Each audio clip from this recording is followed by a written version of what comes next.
Woodland Hills Metropolitan District regular board meeting for Thursday, July 22nd, 2021. It will now be in session. It is called 5:33.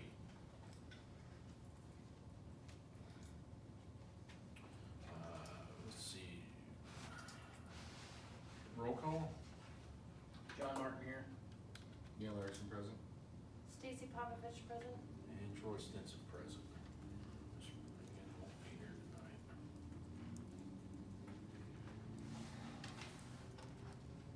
So we do have a quorum.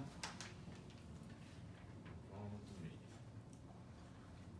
All right, welcome for those of you who are here. I've seen, thanks for being here, Judy. Sure. I imagine Sorry, I everybody wasn't else here is still last watching at time. home. I John, Ryan, thanks for coming in. No, to the Zoom. I hope you have something fantastic to brief us on. Sure. Yeah.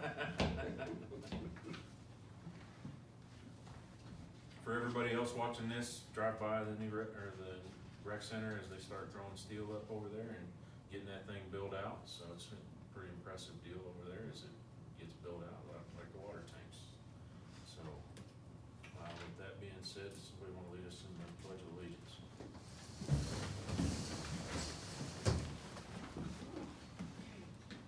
Pledge allegiance to the flag of the United States of America, and to the republic for which it stands, one nation, under God, indivisible, with liberty and justice for all.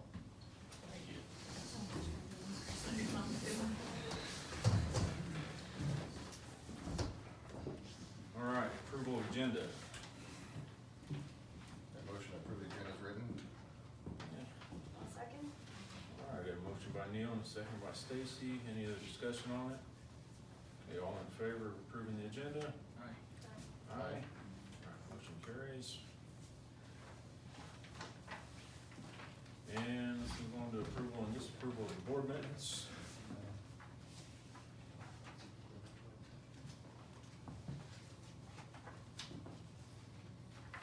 Do I have to abstain since I was not present at the last meeting?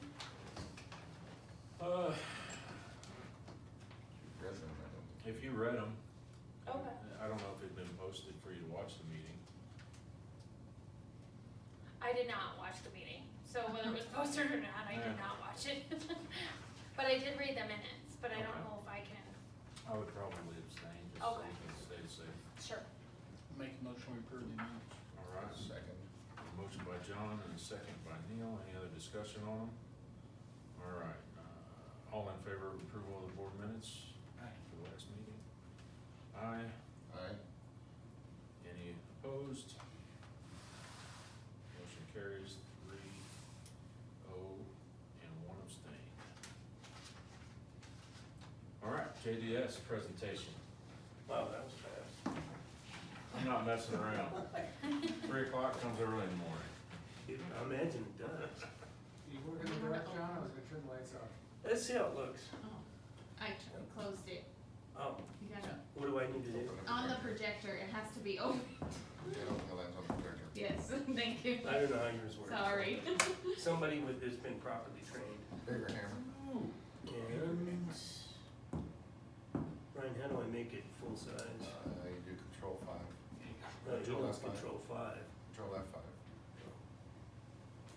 Hey, you push a few buttons. Yeah, I can see this out. It'll let you know if you push the wrong one. Ryan, you do it.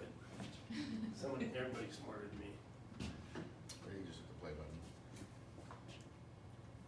So, the first thing, I got 2 parts tonight, but we wanted to touch base.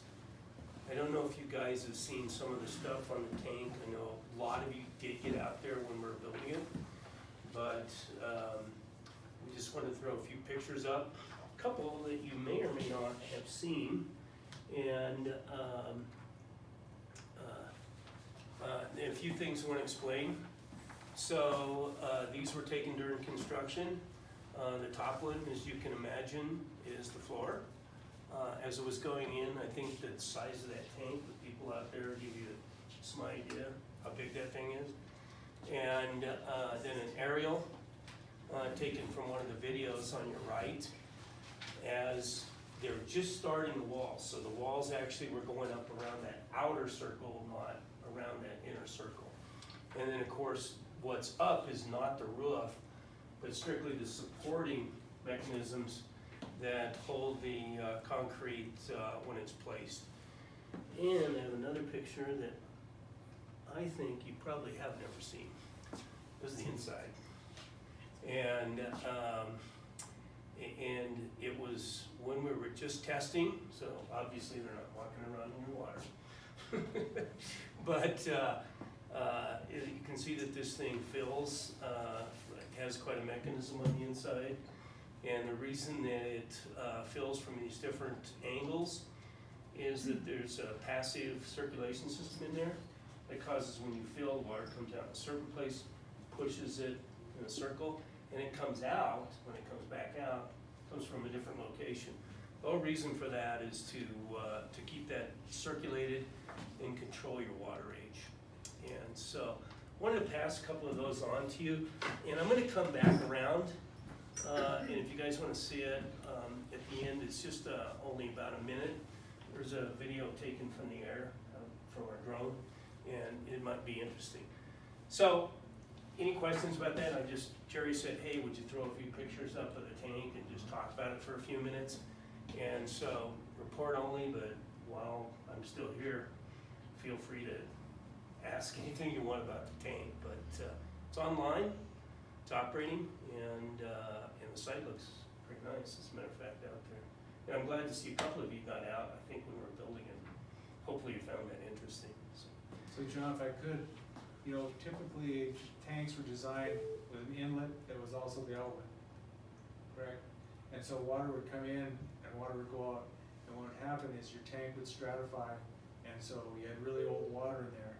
And of course, new regulations, we want to keep our water fresh, and that's for sure, but new regulations with trihalomethanes and disinfection byproducts Pretty good. causes, made it necessary to make sure your tank was well mixed, and so you didn't have too old water. The longer water is in contact with a disinfectant like chlorine, the higher the probability is that you're going to create disinfection byproducts. So, Actually, water where you see it coming in, it can't go out that same location. Those are duckbills, and they lay flat, so that you open up easy, but you can't flow the other way. So the water actually, see the T in the foreground? That actually has an internal duckbill on it, so and that pipe, of course, is the water coming in. But it'll come in and out, those duckbills you see, they're aimed at the ceiling, and then it'll come out that other T. So it does not enter and leave the same location, so that there's a lot of circulation in there. That's an important thing in the wintertime, more so than the summer. How long does it take to fill that tank? God, how long did it take you, Ryan? We had to fill it slowly because it was brand new, so we couldn't fill it more than a foot an hour. It took us about a day and a half because it's 30 feet tall. Okay.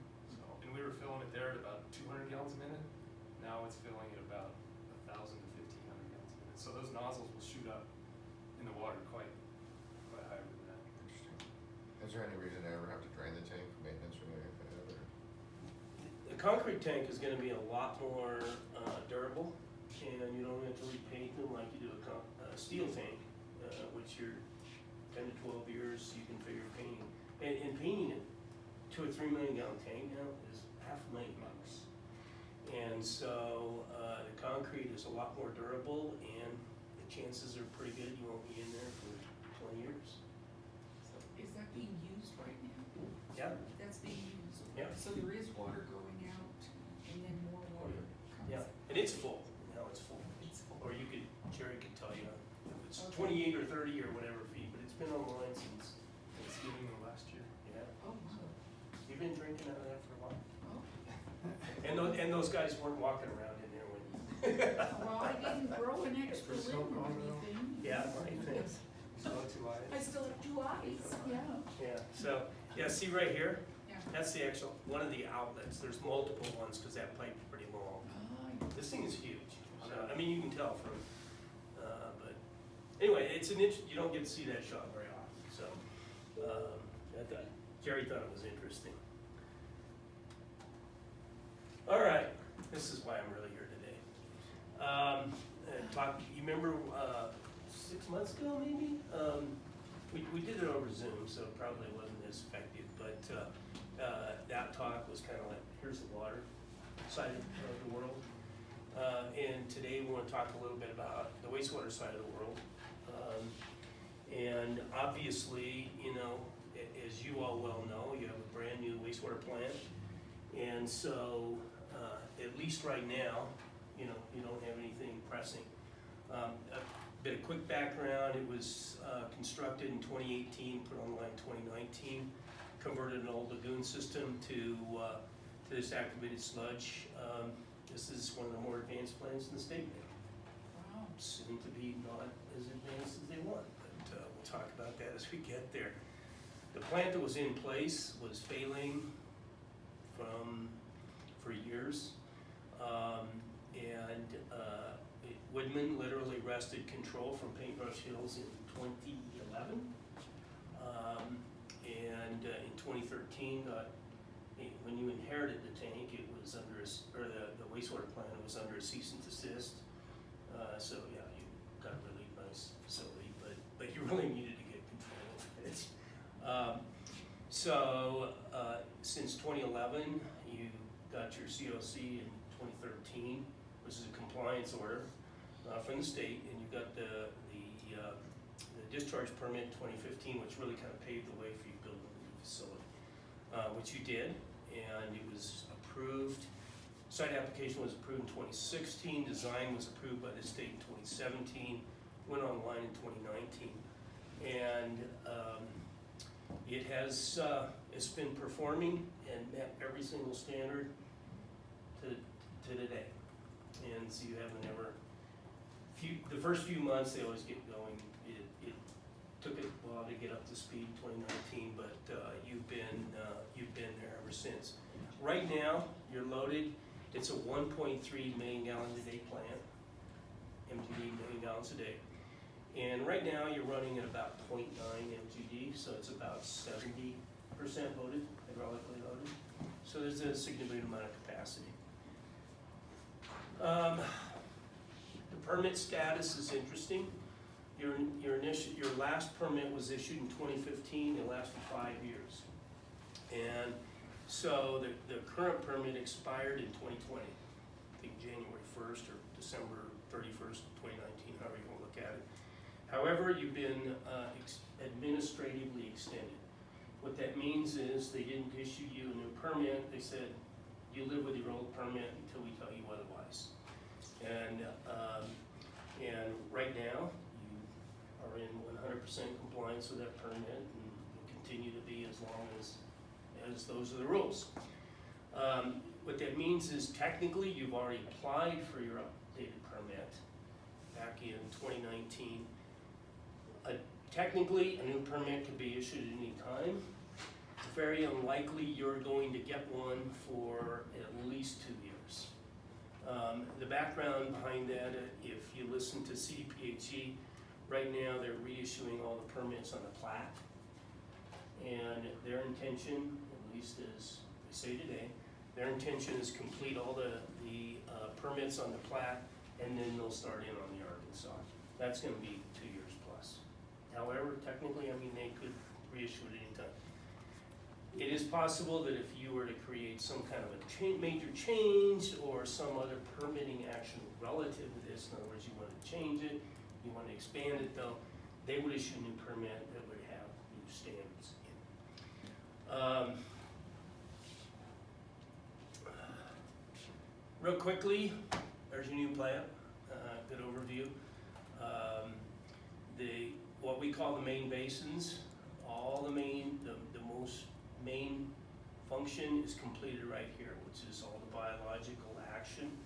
It takes place outside the building, and then sludge is actually in an auxiliary facility over here.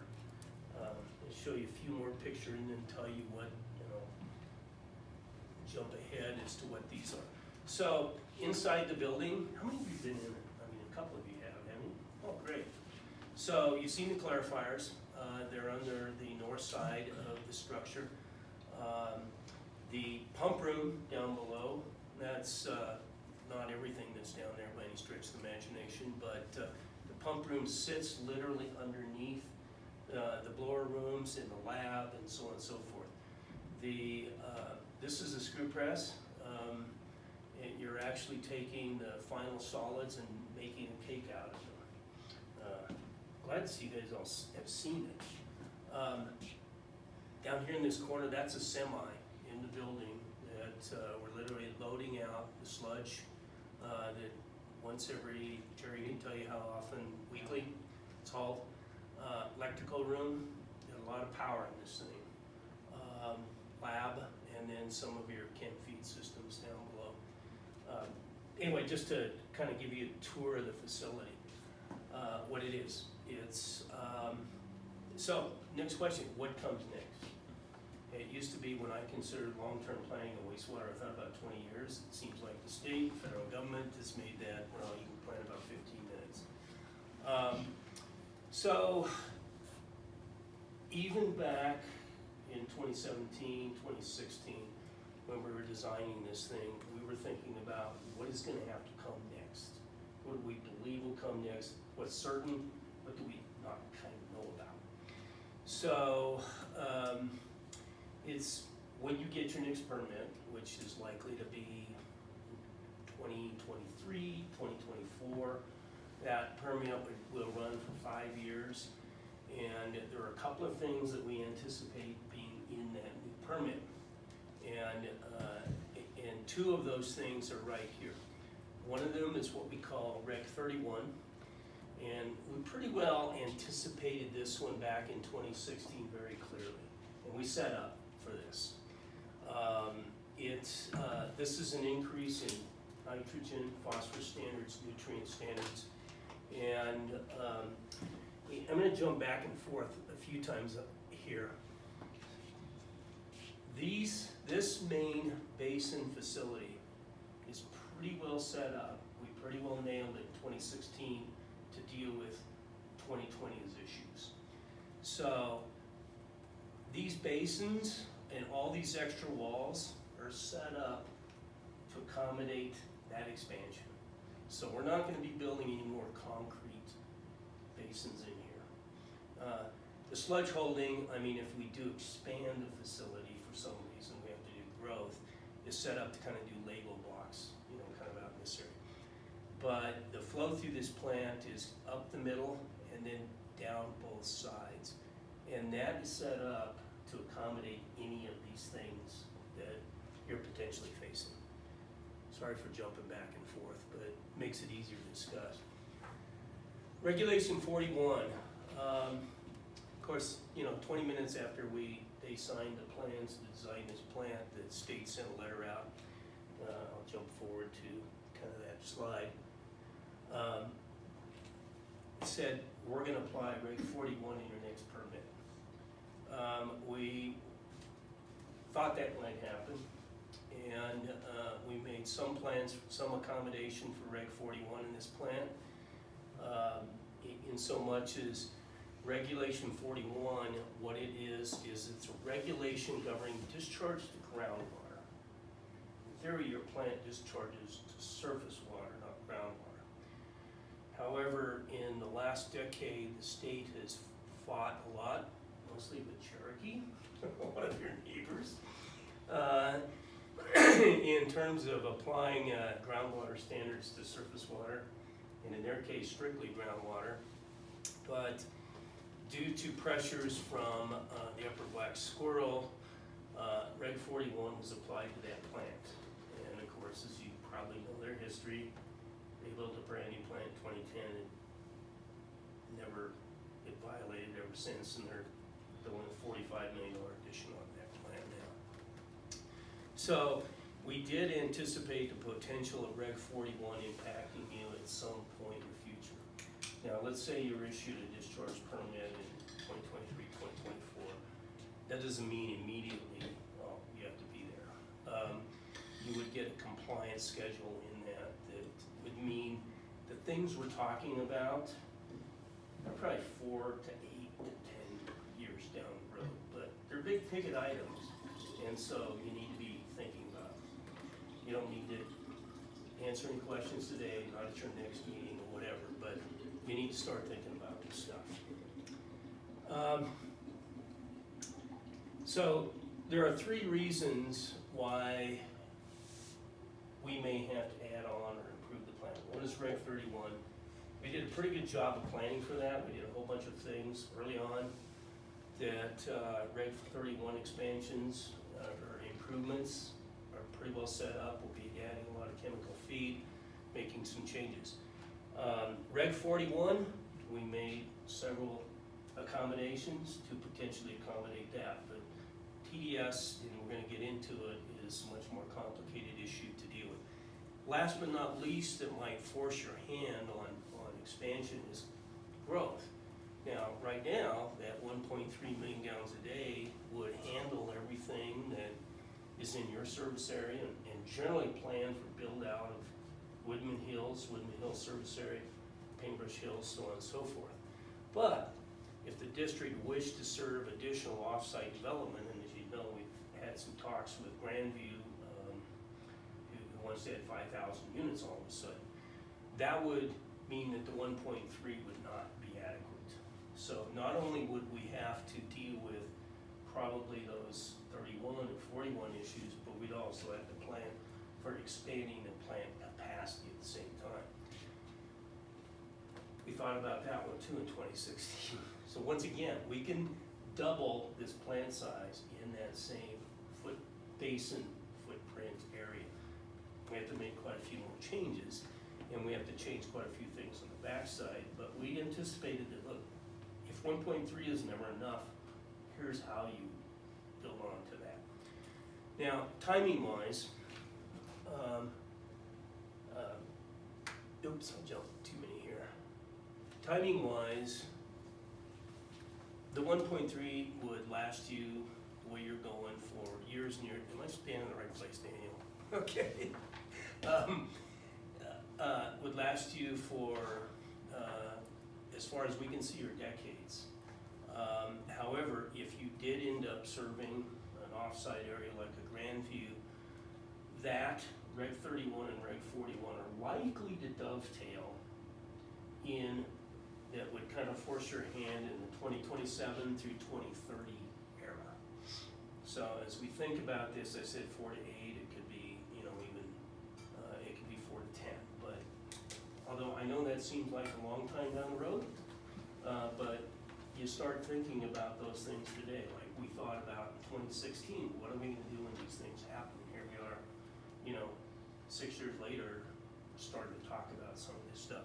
I know last year you guys were talking about having them do an evaluation to make sure that we were on point with the 1.3 MGD, or if the plant was already capable of handling more capacity in current state. Did anything ever come out of that? We did some preliminary analysis as a part of kind of this Grandview look, and I mean, you're on track then, if nothing changed, that plant capacity is in the 1.45 area. The only thing that would scare me is I designed a 1.3 plant that came in once 1.2. But, so, yeah, we probably got about 10% just out of performance in this thing. So it will do more, all things being considered. Reg 31 and 41 are gonna force your hand no matter what, but it's nice to know that, yeah, you're gonna get 1.4, 1.5 out of this thing anyway. What we did, I'm not gonna get into this too much, and we can at a later date. Remember, tonight, all I wanted to do is try to introduce you to this concept, and ask all the questions you want, bring me back in 3 months, talk about it more. We are gonna issue you a written memo, as well as this PowerPoint that you can take home, and if you're real junky, you can read the technical side of this thing. But it's not so much you need to do something in the next 5 minutes, but we need to be thinking six years from now, seems like a long time, 8 years from now seems a long time, but now is the time, when it comes to wastewater, that you actually start doing some of your preliminary planning. These are some of the things that we did building into this plant to accommodate some of the things that we've talked about. So what we addressed within that area that we worked on, we thought our way through back then as to, okay, how do we do Reg 31? We pretty well knew what Reg 31 was gonna say and what it's gonna do. Although even today, those final numbers aren't. 41, internal to the plant, we had a couple of different approaches that might be used to convert this to what we call an MBR, and with possible reverse osmosis on the backside. A little bit more, much more complicated than 31, but the stuff in the plant, we kind of fought our way through how will we do this, and we, in our memo, we kind of go, oh, we drop a wall in here, we drop a wall in there, we halfway built this wall already, we built this pipe over here to accommodate this. There's certain things that it's really difficult and costly to do after the fact, or we built this thing this way, but if we need to repurpose this, here's how we repurpose this piece when we build this thing out in 8 years.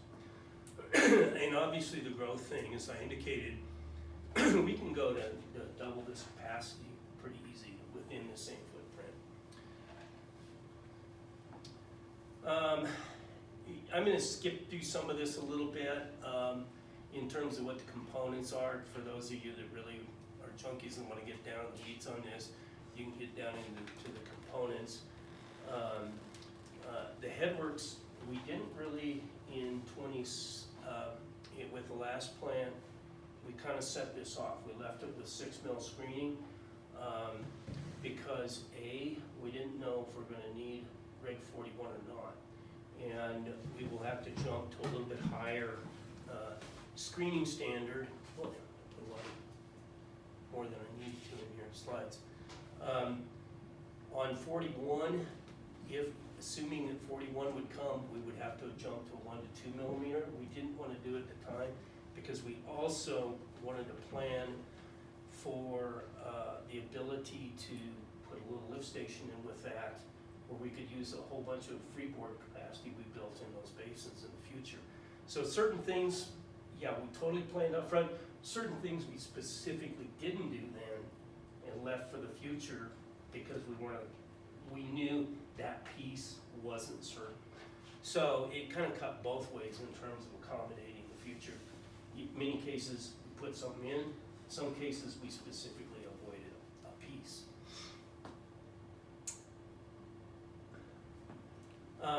Biological treatment, I kind of mentioned quite a bit of this. We're not going to have to add any concrete basins. That's the biggest part of this.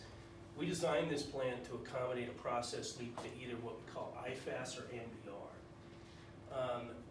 If we'd have been faced with 31 only, IFAS would have been the right solution. If we're faced with 41 and 31, MBR is the right solution. So we set it up for both. 41's got pretty certain because you've already had a shot across the bow from TDPHE saying, you'll get this whether you're liking it or not. Of course, they sent that out, a year after they approved it for the existing plants. You can look at this later. This is just kind of how we change some of the flows around just to use the same basins and just kind of reconfigure them to make some of the upgrades. The memo we're going to hand out to you, we're going to give you hard copies, and I'm sure the board or Daniel or Jerry will pass off the PDF to you too, for those of you like reading it on Kindle better. You can take your time with this stuff, or you can throw it away, or ask us questions about it 2 months after you've, if the extent you really want to get into it further. MBR, as I indicated, would serve 2 purposes when we make that leap. What we do is we put membranes in the, I'm going to jump backwards here a little bit.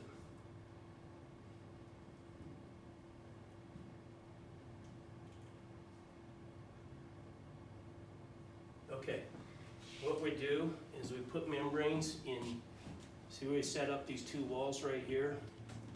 We just complete those walls and drop a bunch of membranes into that components.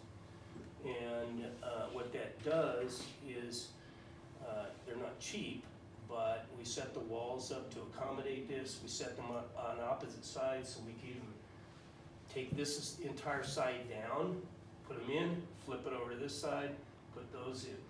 What that does is recover the space for those clarifiers that occupy the north side of this building. And then the clarifiers would be repurposed. One of them would be repurposed as an EQ basin for the RO, and then the other area would be recovered. That's where our RO would sit, in this side of the building. So by taking away and repurposing one of the clarifiers, is that gonna reduce the capacity? No, because these membrane that go into this area right here do that entire function. Okay. One of the things that we did is we obviously, as you listen to this, it would seem like we overbuilt this a bit, because we know we're always gonna need this. The clarifiers we designed critically. In other words, we didn't build them too big, knowing that ultimately if we need something else, they're gonna go away.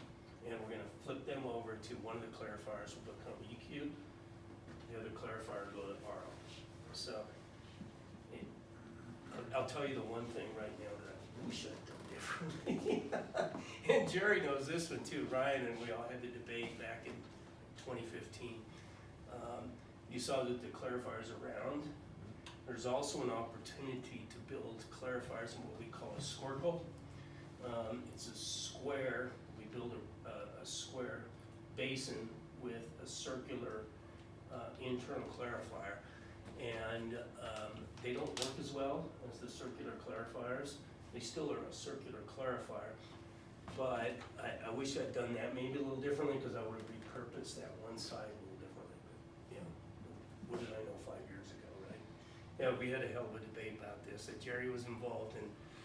Whole staff was, should we put them in certain squircles or should we put them in circles? And we decided circle at the time. But, you know, it would have been a little easier to modify them as squircles rather than the circles. That's a new word, right? Squircle. We have to invent stuff. I like We it. have to invent stuff like I that like to describe. So, I'm still not where I want to be. So, that's kind of the reason we set, that we could make the jump to either one of these things. Like I said, if it was gonna be 31 only, we'd have made this leap. If it was 31 and 41, that's the right leap to make. And that's what that MBR is, and what that membrane system is, and how that membrane system fits into this process. Because it literally replaces the clarifiers, but it also serves as the pre-filter for RO units. And what does Reverse that- osmosis. What does MBR stand for? Membrane, biomembrane reactor, I know we do it, Okay. but we say biomembrane reactor, but we write it MBR, and I can't tell you why we did that. The water has to be pretty clean coming into the RO, because when you explain them, you want to move the RO. Well, obviously what we're moving is we're taking out TDS now, which is total dissolved solid. And your water coming in, your raw water is 530. And what we do is the reverse osmosis will remove most everything. But we don't treat the entire flow. So when we go to an RO system within a wastewater system, let's say we have, I'm picking a number just to make it easier, but say we have 2 million gallons a day coming to the plant, which means we need to put 2 million out. But we're only needing to take our TDS from 530, 540 to under 400. So what we'll do is we'll take everything through the main plant, and at the backside, we will put half of it through the RO, the other half of it keep going through it. It's what we call side stream treatment. And so with the RO system, it's on the back side of this, but it literally treats only a portion of the flow, put them back together, or less than 400. Now, RO is the bad news. It also happens to be the good news. And John's going, okay, tell me how this works. Cherokee at their RO plant right now? Is it done? They are Is it- under construction. Okay. So my question is, everybody we talk to says that the 400 mark is a hard mark to maintain. Is it hard to maintain, or is it? Well, it's, you will have to hit it by hitting that 2 for 1, because you're gonna be treating from 5:30 to literally 20 on this side. And this side, you're gonna be putting those two back together, so you have to reblend that water How after many ROs are in the state right now? being built. On wastewater. One wastewater, Water. That's Cherokee's? so let's talk about. So there's no actual is there factual evidence showing that this is gonna work? Because RO certainly is being done on other types of side streams that have wastewater component, but nobody is doing it strictly to I was just treat worried, wastewater. because I know they use RO in the Midwest a lot for water. For water, and I've But done I- lots of it. But I hadn't Wow. seen it for wastewater. You're right. This is our own water. So, let's talk about that for just a minute, and why is it us, Cherokee? And nobody else in the state, although, by the way, it's coming for everybody else too, because now we're going into this, and this is the side discussion that's maybe the good news of ASR and what that does for us. So, as we go to RO, the reason that we're being pressed on this issue relative to wastewater is where we are and what we are within. We are within the upper Black Squirrel designated basin. And in 2010, Cherokee built their plan and they ignored Reg 41. And that was written into their discharge permit as far back as 2008. And they ignored it, and so consequently they put their plant online. They were been in violation for 10 years. We'll see what their final fines are after all this is over. But the fight over Regulation 41 was the primary. Regulation 41 has a host of limitations in it, all of which you'll have to meet. The one that is difficult, though, which is what we're talking about here, is the TDS component. Most of the other elements are met, through the remainder of the process, selenium, so on and so forth. So the reason that it's applied to us is Black Squirrel designated basin and where we discharge to. And when we get to the end of this, I'm going to talk about, okay, this is how we build to that, but also there's, as we get closer and start planning, do we really want to build this out, or are there other alternatives that we can even pursue that may or may not come to fruition? Now I want to jump to the ASR portion of this. ASR stands for Aquifer Storage and Recharge. And one of the things by developing an RO system here, we're also setting up, we are already in the process, and I think Troy's shaking his head going, yeah, I've heard this. I know you guys have been thinking about this for a few years. Is as our Arapahoe Formation wells are drawing down. Bad news is we're drawing them down. The good news is we're making a bunch of space in the Arapahoe Formation. And we can take a side stream off of the side stream RO, and we will ultimately apply for aquifer storage and recharge.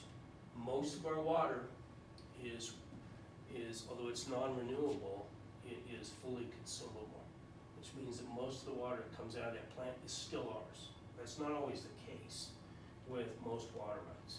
In our case, that water still belongs to us.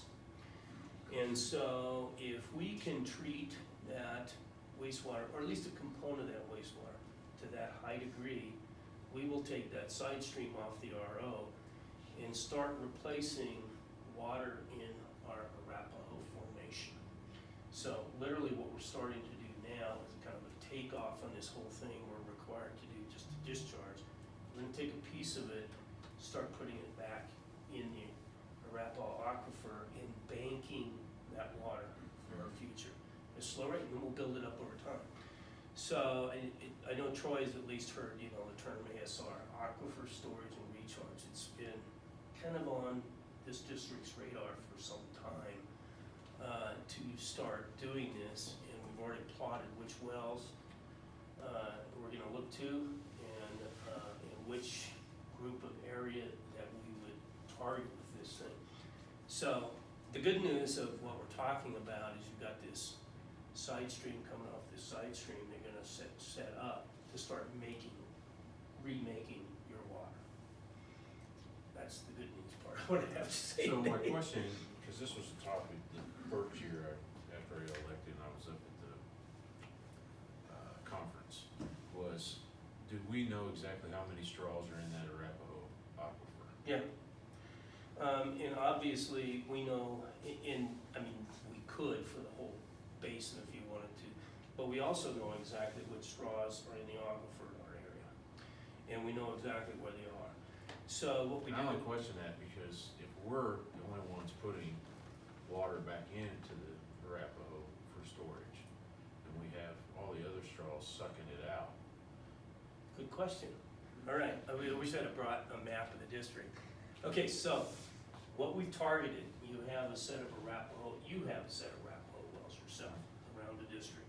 And I'm sorry I don't have the right thing that I want to refer to here, but I can point to a map and show you how we started to plot out how this works.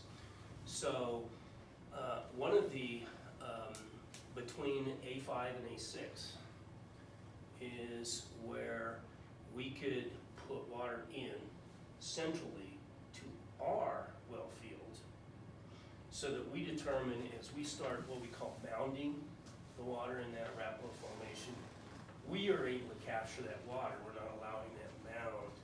We're not doing it over on the edge at A3 where we might be leaking into paintbrush, or down south in A2 or something where we might be leaking into Falcon Highlands, but in the central portion where we can capture our mound with the Arapahoe wells around it. So that was a really good question, and obviously we're veering off on the ASR a little bit, but it's a, you know, you But that's don't the want to be ultimate putting goal it. in this process. Yeah, I don't want to be putting it in where, you know, okay, a third of what I'm doing is leaking into paintbrush, or a third of what I'm doing is leaking into four-way or somebody else. We want it to leak into, we're still the next well over, so that, you know, we're capturing that mound. So what's the capability of future capturing surface water? Is there a way to actually capture that, run it through the RO and put it back into ASR? Sure there is, but you have no water right, you have no rights to capture surface water, and it's all adjudicated in your area. So, great question, but that ship sailed, you know, 50 years ago. Who owns it? It is, well, it is actually, Is it the state of Colorado? that owns it? no, not really, it actually. California. No, this isn't California either, because you are in a designated basin. So, yeah, because remember, all of our stuff goes that way anyway, so when we sit and goes to, that's the Colorado River that goes the other way. I have a whole other set of problems over there. So the eventuality is actually looking at taking the current water usage of it now, recycling it. Because you own the return flows of your own rights. Gotcha. Now, where surface water is owned, okay, so what flows through the drainages and so on and so forth goes to the designated basin. So who owns that water right? The people that have the senior water rights in the alluvial formation of the Denver Basin. So who is that? That is, well, you actually are one of those, because your Guthrie, two of your Guthrie wells are alluvial rights, and they do capture what is administered as surface water by the state engineer. But the rest of it, you know, is all dedicated to those old farmers Thank you, sir. who drilled their wells years and years ago, the Gosses, the Bookers, Sweetwater, Farmer, so on and so forth. And so that's who actually owns, you know, to some certain degree, the drainage that's coming out of here. And the designated basin, the whole Black Squirrel designated basin, is kind of treated as its own little water empire. That's the whole purpose of having a designated basin, is you can control the rules within your boundary. The Denver Basin water is non-tributary beneath that. I probably only half answered your question. I could probably go on about this all day, but, Excellent. yeah, if I could go out there and capture our drainage water, I'd go do it, but we can't do that. So, The upper blacks world are the ones that go complain about everything in the state. oh yeah, if I walk in and out this door, they complain, so. So, the Upper Black Squirrel, as a designated basin, has a great deal of jurisdiction. And they end up with this jurisdiction on the quality side that, they happen, there are several designated basins around the state. They're the only ones that operates at the level that they do. Most of them are fairly benign, entities, but this one is, you've got the most active and most judicial designated basin in the state by far. So anyway, the good side of what I'm talking about is this future ASR off the thing, which has always been on our radar anyway. So here we are building it, you know, right out of this. So that's a bit of good news. There's the silver lining in the cloud, right? This whole thing. There's no silver lining here. Yeah, to the extent that this, I want to talk about brine disposal. It is an element of the RO system that is offsite, and we don't have any of this now. And this portion of the potential Reg 41 improvements is one of the big reasons for the big high capital cost here. So when we do RO, we have, you're basically pushing the water across a very, very tight membrane. All of the pollutant state on the in the water on this side of the membrane, you're pushing totally clean water through. So what we call the waste on this side, it's a brine. It's very salty, it's super high in TDS. And it smells like brine because it's super salty. You've moved all the nitrates, you've moved the selenium, removed all of these different things that make up TDS. And brine disposal is difficult, very difficult. And part of the good news about this is it used to be that when we were doing RO, we were usually wasting an 80-20. In other words, 80 was our filtrate, 20% was a brine going to waste. We're now into some high rate systems that we're operating in the 95% range. Nevertheless, there's still a lot of brine, and there's not a lot of good things you do with this stuff. Unless you happen to be in San Diego, you just dump it in the ocean, because that's what it looks like. It looks like ocean water. One truck a week, Yeah. just ship them out there. There you go. Well, it's more than that, unfortunately. It's a little more than that. So the two generally accepted methods are injection. So the injection method is we drill wells mile deep, you know, literally into the oil shale layers, and we inject this stuff. We've proven this doesn't work too well. Yeah, how would it filter? Well, what you do is basically what you're putting down is going crystalline really fast on you because of this super high TDS. So as we proved in Sterling, it's not a wastewater brine, it's a water brine, but it's off of an extremely, you know, their water had a TDS of 1,000, you know, so they're treating water with it, but they have a very high level of brine. And injection is high capital cost, high operation cost, poor lifespan, you're re-drilling your wells, so on and so forth. And a mile well, you know what it costs us to drill half-mile wells to get water. A mile well is more than twice that. One nice thing is that, I mean, if you did that, you literally could do it right there on site. The other method is evaporation. So you have these evap ponds. They take space. That's what they eat up, is they eat up a bunch of space. We would do a little bit of that. We anticipate a little bit just reusing the existing ponds that we have sitting out there. We could manipulate that to reduce our overall evaporative losses, or actually increase our evaporative losses. And then kind of manage that a little bit, but we're still gonna have to go off-site somewhere. And this is the big component that's gonna be difficult, you know, for us and costly. I shouldn't say difficult, gonna be costly. And requires us getting some land and sending a pipeline out somewhere. So how is Cherokee doing it? Same with this. Lots of ponds. And you've still been working on this piece, right? The what? The You've pond? still been working on this land piece, right? We're working on land use, On this land piece for the brine disposal. well, we've got ideas. Yeah, we have areas that we'd like to go. And actually, we're even doing a little bit of negotiation with some other things, you know, as we're talking Grandview. And you can't, I wanna go this way today, I wanna go that way. Well, you come back. They wanna go with whatever's the cheapest way. They wanna go with whatever's the cheapest or what they think is gonna look good. And Does that leach back into, no, cause they're lined ponds. I mean, we're evaporating everything. and how toxic is that? Like- Not really, it's more like ocean water, what it's like. But it's not good for wildlife, It's what? not good for the wildlife. Oh, no, you wouldn't, I mean, well, I suppose, we have ducks and geese sitting out in our ponds, but, so they'll drink it, but no, it's not something you wanna drink any more than you wanna drink ocean water. And there are a lot of evaporation ponds already with facilities. There's one, Nixon Power Plant has a major RO facility and they have major RO ponds there.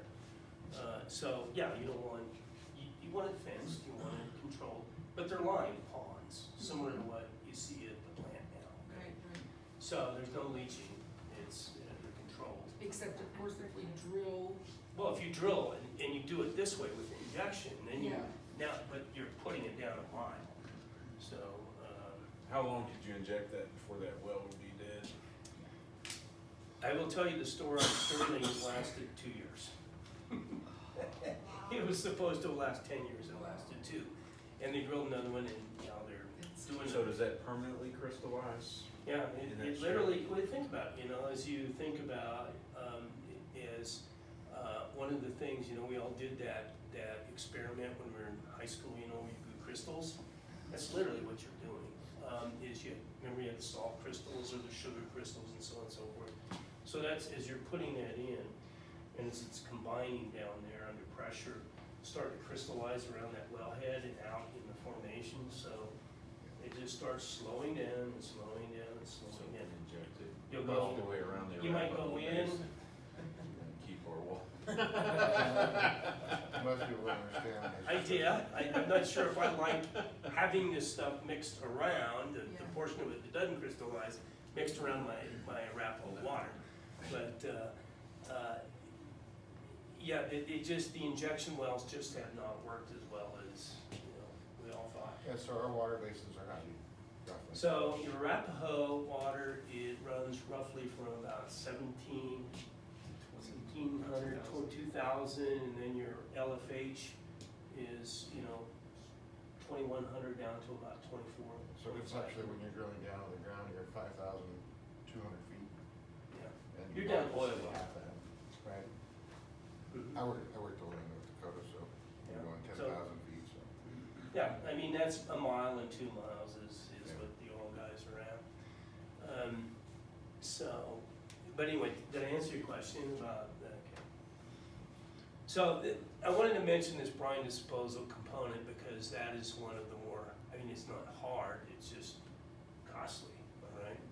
And of course, you know, Terry's been looking at this going, you know, ultimately we're gonna need 40 acres, you know, for this. And yeah, you wanna fence it, and it'll all be lined. They'll be just lined ponds, and, Any back end for odor or discharge or any of that stuff? it's not gonna have a lot of odor, it's pretty light on odor, and the reason is that, it doesn't have a lot of organics in it. It's mostly more mineral, it's just super heavy minerals is what you've got, you know. Selenium, salts, sodium Dead Sea. chloride. Dead Sea, Great Salt Lake. Yeah, That's what I'm gonna think, yeah. yeah, you know, that's kind of, it's more like that. Going through A lot less organics in the brine off of this. The organics are already being moved in the wastewater process, so you don't have a bunch that are hanging out, you know, left over here. But after everything's evaporated off, what do you do with the fish? So what you do, is you actually keep, you're operating that pond in a filled position, so you don't let it totally dry. What you do is you're constantly replenishing that. And then you build your ponds where they have slight grade. So every net, and then of course what you'll do is you'll have multiple ponds. So if you go into, all right, it's 8 years down the road and we need to start wasting some of the stuff. What you do is you will take that pond offline and draw it down to where it's getting down to a real slurry type level. And you'll literally pump it out in the truck and it'll go to last chance Colorado. So that's how you manage the ultimate slurry that you're building off of that evaporation. So is this something we truck to this 40 acres? No, Pipe you line pipe to it, 40 you pipe it. acres? You pipe it. So find 40 close. The other thing about this 40 is we want them flat. Don't give me There's no Well, flat, you there's go, no flat go land. east, you got nothing but flat. There's no flat land to pay. yeah. And Colorado's all out of land, sorry. Yeah. Yes, especially if I, you know, right now, if the guys are building houses so fast, but, you know, the whole world will change. And, you know, but as we talk about where we're planning, you know, the planning of this, and, okay, we have a gigantic price tag on all of this stuff put together, especially, you know, including, well, what if we double the size of the plant, you know? But some of these things are the things that you actually do start thinking about, you know, now. Which we have. Grabbing 40 acres, you know? And, because what's the worst can happen if you buy 40 acres? 10 years, you sell it for 10 twice the times what you money, paid I for think. it, right? You know, so, Or Jet puts you know, in so that's an easy. Yeah, Jed puts in 100 ball. Yeah, and then we sell it off to D.R. Horton or whoever, so, you know, this is, you know, some of the things you do start thinking about. You're not spending $30 million, but hey, you might be spending a couple $100,000 when you have an opportunity. Which, you know, you own a piece of land down south, it's not very well suited for brine disposal, but you have a 35-acre parcel that you literally bought for a song, and then the wind farm literally bought an easement back from you on a piece of it that literally paid for it, so you have $0 and you flip it for whatever now. So I guess my question with that is we're talking about 40 acres, but in the overall scope of things, if something would happen that we would bring on Grandview, in the other developments out here, and had to double the capacity of the plant. 40 Is the acres, 40 40 acres acres enough? is the double, Okay, okay? that's So, what I was trying to. You know, remember I look like this, you know, hopefully you don't spend everything I see out. Well, we've been trying to change our dynamic here in the Yeah. district to where we're looking 15, 20 years Yeah. ahead instead of 3 to 5. So 40 acres is the larger parcel, but you know how parcels acre, you know, 40 is a good size to be buying anyway. And, What's the time frame for construction on a site this big to double? okay, 2 years of construction, but, and keep in mind, you know, as you look at this thing, is that if you're 8 years out, 6 years out, you know, obviously, you know, and if we were doubling our capacity, building all of our Reg 31, all of our Reg 41, this could be, you know, close to $30 million, but you'd have 30. But if we were doubling our capacity, we'd also be making the developer pay half, probably 15 million. But you'd need up front too, and that's part of the reason. Which they didn't Part of the want. reason with Grandview, when I said, I need you to write me a check for $14 million, they go, oh, whoa. So, you know, they might still be back. Don't So worry. I guess when we look at 31 and 41 particularly, are there any variables in there from EPA, CDPHE, that we would not be able to plan for now in a planning phase or a design? Yeah, and now you're saying, what do I look for after that, which is what I'm already is in the back Yeah, of my what's head. 51 gonna be? Okay, right, good question, okay, temperature, okay, chlorophyll A. One that you've been hearing about for years, they've done nothing about, pharmaceuticals. Those are a few of the things that are on our real long-term radar. And so even as in 2016, we were thinking about this, even now, we're thinking about what's after Reg 41. To try to, I don't wanna back myself, I don't wanna paint myself in a corner, with our 26-acre plan. How do I deal with temperature, with cooling towers? Where would we put cooling towers on this site if we had to deal with the temperatures, chlorophyll A? Where do we get with chlorophyll A? 31 kind of captures chlorophyll A, and then the fact that we would get 41 helps us with that and helps us with pharmaceuticals. But then where do we go with those exotic organics, and how you think about those? So that's today's second tier stuff that is in the backs of our minds, that we go to these meetings all the time going, okay, what's EPA dreaming about now?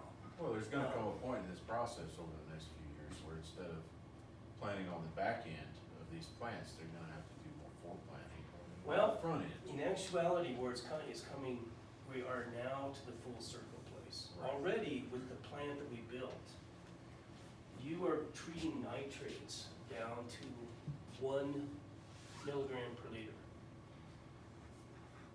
Drinking water standard is 10. I mean, Jerry says we can go over there and get a cup of water anytime we want. That's right. So we look at nitrogen. What we're already doing with this plant is we're treating to 1. The drinking water standard is 10. Now, obviously there are, so we're already treating to a very, very high level. But at what point, which we're starting to cross, are we treating at such a high level, it's better than the water we started with? And that's where the ASR thing comes in. Now, okay, we're literally there. And so you have RO systems that are starting to be looked at for the purpose of ASR. Not just to treat Reg 41, because we haven't been the only guys stuck with that. But how does RO help to get us down the road on the water as we look at water in Colorado? So your questions are full circle. Well, now we're treating this, we can drink it. So does that water cost us twice as much? 'Cause we Sure it filter is. Of course it We does. filter it, put it back in the ground, and then filter it again to put it back out. Well, when your filter coming back out, you'll do standardized treatment, because what you're putting in the ground is already way cleaner than what we're taking out. The water's coming out of there, the TDS is about 180. Water we're gonna put back in is gonna be about 30. So we're already taking this stuff around in the circle, and some of it at some portion of the year, and kind of getting off on the drinking water side, which is fine. Obviously, you can tell we've thought about all this stuff. Well, I'm just thinking, what if you overproduce and fill the tank up? You will. And you won't fill the tank. The way we'll treat it is the line will go into the raw water line that comes back around filter plant 1 that's getting ready to choke the Therion. So what happens out of that raw water line is in the winter, that water is going down at Arapahoe well. And pick a number, at 30 gallons a minute, okay? And then in summer, during the winter, Arapahoe well isn't gonna pump anything out, we're putting water down. And then come summertime, that 30 gallons a minute is going back into that raw water line and being blended into the water that you're pumping out of not only that Arapahoe well now, all the other Arapahoe wells, and OFHs and being mixed into your supply. So what you're doing is you're putting 30 gallons a minute down there in the winter, taking 60 gallons a minute out in the summer. You guys you've been on this board long enough to know that when we need water, it's when we're all out there irrigating lawn, right? So you're starting to flip it to where at times of the year you put it down the hole, and other times of the year you're taking it out of the hole, plus you're taking that main supply, going right back into your raw water system, right right through Theriot, well, it'll be Theriot now, through FP1 and into your tank. What are they doing with big systems like the Springs, Denver, big plants? Well, they don't discharge to the upper black squirrel. Okay. So, because they don't, their tier 2 thing is TDS, yours is tier 1 because you're black squirrel. So, right now, CSU plant, Las Vegas, Whitefield, some of the big guys on Fountain, they're not having to deal with TDS issue, but they're actually already beyond you on Reg 85, but that's because of their size. So, Wow, they jumped 6 rigs. If you ever go down there and tour that place, you'd be like, this makes ours look like them. actually, to tell you the truth, although theirs is bigger, yours does everything. They just have a hell of a lot more of it, you It's know. a lot of space down there. It's a lot of space. But it doesn't do anything, yours does everything that plant does. And turns out water every bit as good as that plant does. And the reason, except for what goes to their tertiary, you know, tertiary plant, but they have a piece of it that goes to the tertiary plant on the backside. In Denver Metro, they are starting an RO system to, not for the purpose of discharging, because they discharge directly to Platte, and that thing's already at about 800 TDS, but they're starting with RO, running it starting back up with the Aurora Wise project. So they're starting to design systems to employ RO, but not because of Reg 41, because of water supply. So I guess our big question has been, while we've started discussing planning for these next phases, is startup costs to get us started now. Middle of the road cost, the timeline for this, It's- the end cost. Some of the rest of these are kind of technical. Let's jump to timeline. So when are these things happening? The TDS limit that's gonna come through Reg 41, you'll be issued that in probably in the next 3 years. But when that permit's issued, there'll be a 5-year, you'll negotiate some sort of a COC or compliance schedule. In that, it means, okay, by 2028 or 2029 or whatever that number is, we will meet that standard by that time. Reg 31 is scheduled for implementation in 2027. Although I will tell you this, it was also scheduled for implementation in 2022, but I have never seen the state or even the EPA apply something ahead of schedule. They're always delayed. And if, you know, you had the need to do extra capacity, these things with your 1.3 MGD, and you decided to take on a big service area and build that in, I mean, that's another story of, that's the good news, that's the bad news. Everything is likely to dovetail right around the same time. And so, and a lot of these improvements that we talked about are 31 and 41 improvements. So the same stone kills 2 birds. So if you look at this project as a whole, and right now you probably should think about it as a whole, it may pare itself down, you know, between now and then. But, and obviously the growth question still has question marks on it. But it would mean that the things that we're talking about potentially dovetail in 2027 to 2030, about that time frame. So let's back that up about, okay, you have to build this thing, let's pick 2029, you know. So when you actually start building, maybe 2027 is your hard dollars going out. And so let's assume we need to double the plant capacity, which of course is half of this, but let's just make that gross assumption that this thing, you know, between 18 and 29 million, let's assume it's 30 million bucks, just pick a number. So how does that money go out the door? Well, let's say it really is, that we're literally, you know, doubling the capacity and you've got Grandview paying half this money. Well, 90% of that would occur to you guys in those last 2 years, okay? And then 10% of it would be strung over this period of time between 2021 and 2027. So let's just take the larger number, just for grins. And not that you have to deal with this in the next 5 minutes, but as Troy points out, you need to start thinking about it. So we have literally potentially $3 million that we need to spend between 2021 and 2027. And certainly it's going to escalate as you get into those final design years of 2026, so on and so forth. So pretty light dollars now, but think, about where you are 8 years from now. Well, I only ask because I know there's a large pot of money in Denver right now, about $500 million that was earmarked for water and wastewater projects in the state. And a lot of it is to be dispensed to metro districts and smaller municipalities to improve their water and wastewater facilities and infrastructure. And that's the only reason I bring that up, because I know the talks are already happening. They are. And I wanna make sure, I know the board and you are gonna get an invite for next month to go to one of those meetings. But we really need some engineering, folks on the back end of that, so that we can put together a plan to be able to make an adequate presentation to try to get some of that grant money to pay for this. And we're already there. So your needs list went in once again on June 30th, which we filled out. This is on the needs list. So as they start,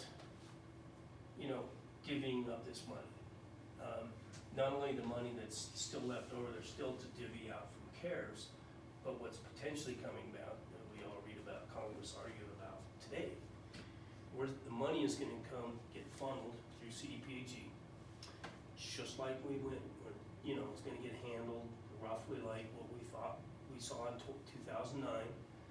And we were probably some of the most effective in the state at getting that money. We got over 5 projects in the state, I think, where the engineer got more than anybody. We put you in line for at least to be on the eligibility list. So what they do, say, okay, we have this money, you need to submit. So you get your stuff in there for shovel ready. We found out shovel ready is anything but shovel ready. What they find is shovel ready is, really? But the first thing they're gonna go through, and let's say they have, I'm picking a number, $1 billion, all right? They're gonna get requests for $15 billion. So they're gonna have all these proposals and on their desk, and they're just gonna be going through them, figuring out, okay, who can we throw out? Well, the first thing is your project on the eligibility list? So, not only that, but tons of other things we put on. Now, does it help that when CDPHE labels it as a regional facility, does that help us? Does that Yes. advance us in line? It's certainly, it's positive. Unfortunately, the thing that takes you to the highest in line is screwing up. I hate to say that, but that's the honest to God truth. And so the last time around when we were doing this, you were really on the bad list. You really aren't on the bad list today because you're one of the good guys. People to the south have jumped us. Yeah, exactly. So, but unfortunately, they weren't giving a bunch of money away in 2016, right? So, luck of the draw. So, so the guys that are highest on the list are needs. Well, usually to be on that needs list, you gotta be screwing up and you're violating something every day. You're not violating anything. You're actually one of the good guys. But you do have a need, and you do have a need that is based upon water quality and based upon a state mandate. So, they're. Well, we have the potential to be, and I guess that's my biggest question. Well, if you're under is- COC, at that time, then you really, you If can we, jump on. if we played this as we could be the benchmark for the state on their developments and the facilities that they're improving and things. I mean, we could be that blueprint, we're halfway there. You've done a good job so far, so What about, they're happy with you today. what about innovation grants? What? Innovation grants. Okay, the money that they earmark, all right, what they do is they tend to set aside a portion, and this gets into, you know, the Clean Water Act. What they'll do is set aside that if there is a portion of your project that can be demonstrated that it's green or innovative, it kind of rises to a higher level. So if you were getting funded to a certain extent, let's say they're mixing you with a grant and a loan, which they tend to do everything as loan and then tell you, okay, your loan is forgiven, is what they call a grant. So to some extent, you get, if you can demonstrate some of your project as green or innovative, then that portion of your project, and there's a specific portion of up to which you can get, can be labeled as green or innovative. And that portion comes with, you know, that forgiveness or a reduced loan rate, depending upon where we are in the cycle, whether there's money coming, you know, from the CARES Act or the Infrastructure Act, or they're just running through the Clean Water Program. They run all the money through the same place, but in years they don't have CARES Act money or infrastructure There's a money. lot of funding that's out there for doing R&D, so having research and development, even big paper, but I don't know if that works in a special No, district. not to the districts. You're not an R&D guy, but you do have the potential for portions of your project potentially being eligible for green or innovative funds. So a portion of your project up to a certain amount can be forgiven under the green innovative portion of it. Lots of ins and outs of this thing, so. I guess on the flip side, this will be my last question on it for tonight, but I guess on the flip side, I know under Tabor, we can only take in so much percent of our annual revenue and grant money. So by getting a large chunk of grant money to put together a project like this, would it take us out of our enterprise Tabor I exception? do not know that. Are you, your enterprise, are you fully enterprise, so you're de-tabored or not? You have to tell me, I don't know your answer. We are under the enterprise Tabor exception. Yeah. So you're under, so if you take a grant, it doesn't count against you. So if you're de-tabored through enterprise, you would not have that count against you. Likewise, it would go back in budget service reserves or money if we spend it. So if it's a grant, we actually execute on it, start.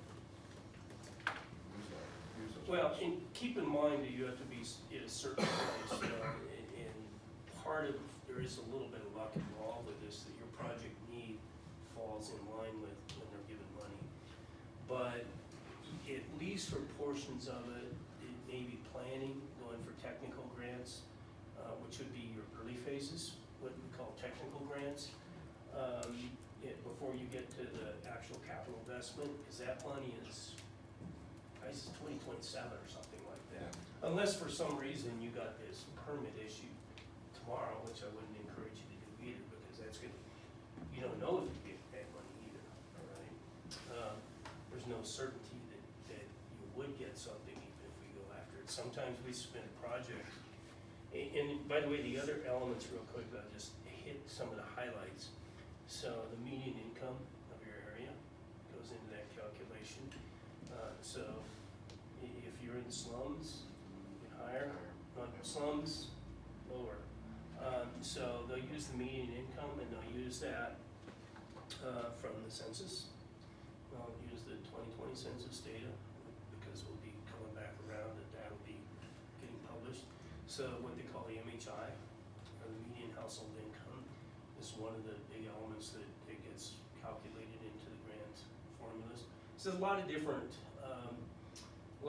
elements to it, not just need, not just project, not just is this state mandated, so on and so forth, but your MWI, your MHI gets counted in, and you know. Yeah, we're good there. We have. You're nice and okay. No, we're like in the middle. So. Okay, I mean, but they like you to be in the, you know, you're gonna do a lot better if you're in the bottom half, but middle doesn't kill you. But unfortunately, everybody in Colorado Springs is just about in the middle now. Yeah. So, yeah, you really have to go out to some of the smaller eastern communities that really drop off into the 25th, 30 percentile, and they do really well. Yeah, but that's the reason for it. I skipped over a bunch of stuff.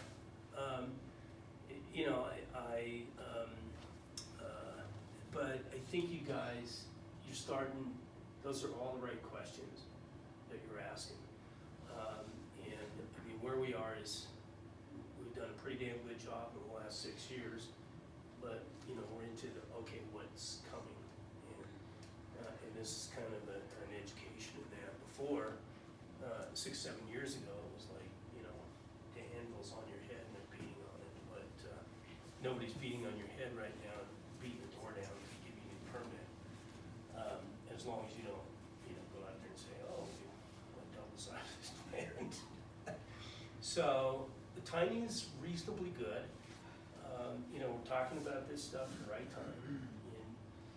And I'm gonna hand you guys out the technical portion of this thing. I'll send you this and you can read all the slides that I kind of skipped through or skipped over. And, you know, in a couple months, you know, or 3 months, let's talk about it a little bit more. But, so I'm not asking you for anything tonight, but start thinking about it. And I know you guys go through, you know, boards, but and some of you will be here, some of you may not. It's in because 2 we have years, to, but otherwise, you know, we'd all be on the board forever. well, but continuity, you know, I mean, I get that, but the fact still is that this community has to have a continuity through this thing. And so, even though you guys might not be here, frankly, he's gonna be building this thing, not me, right?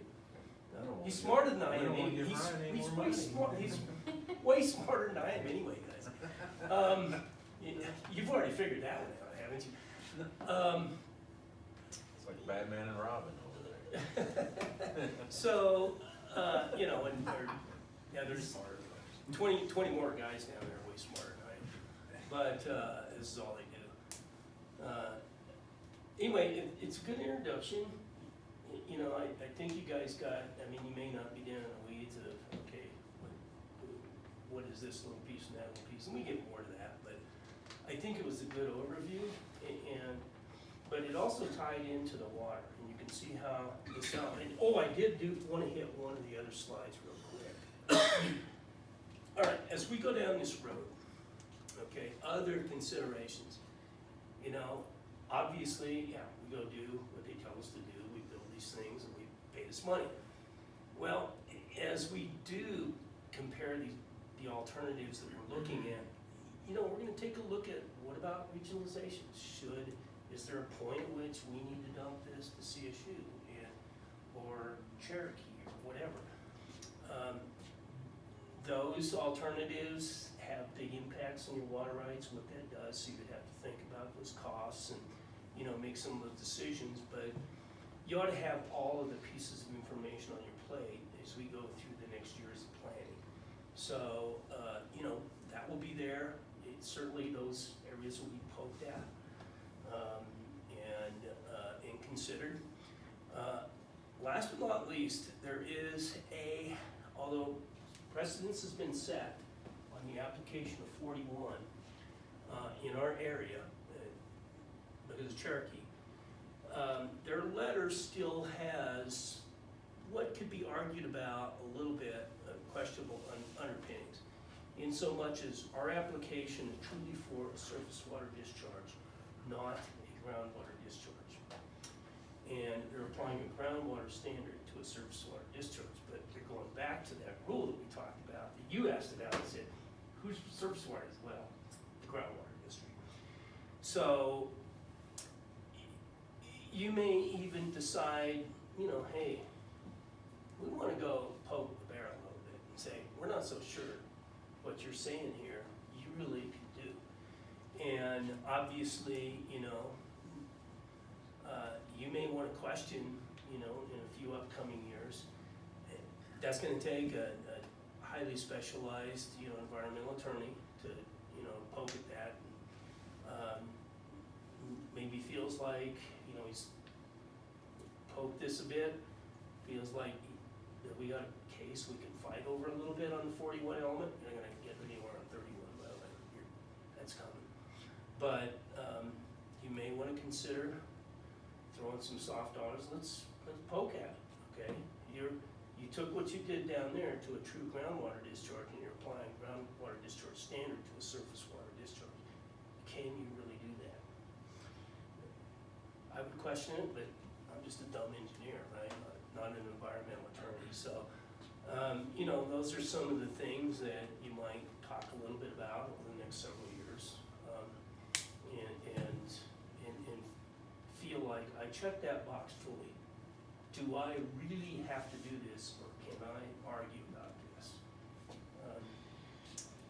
I've never been the best guy to go do exactly as I was told. I always question authority, but I've fought battles with CDPHE before.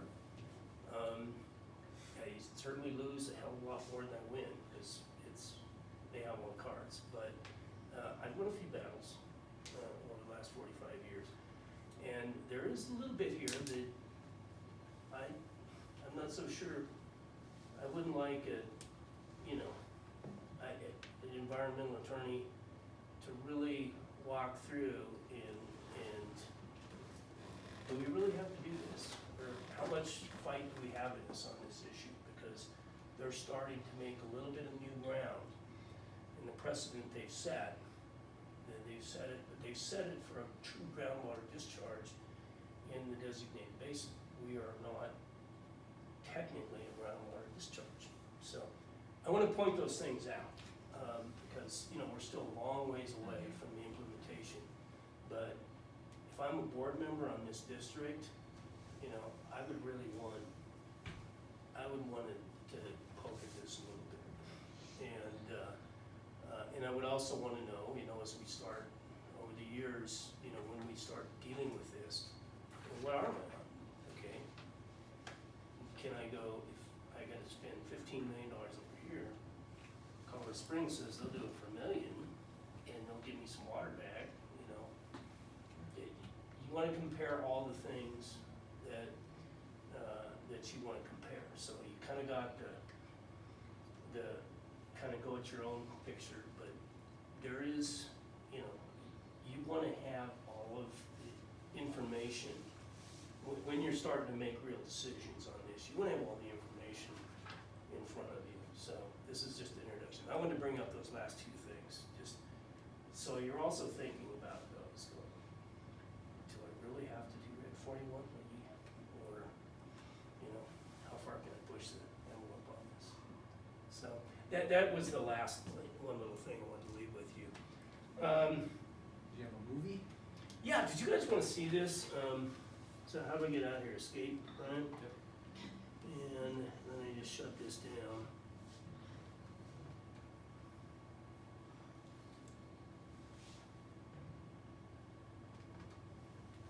Let's see what this looks like.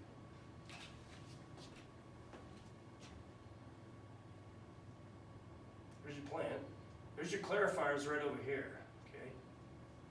And you remember that truck you saw? That's right through there.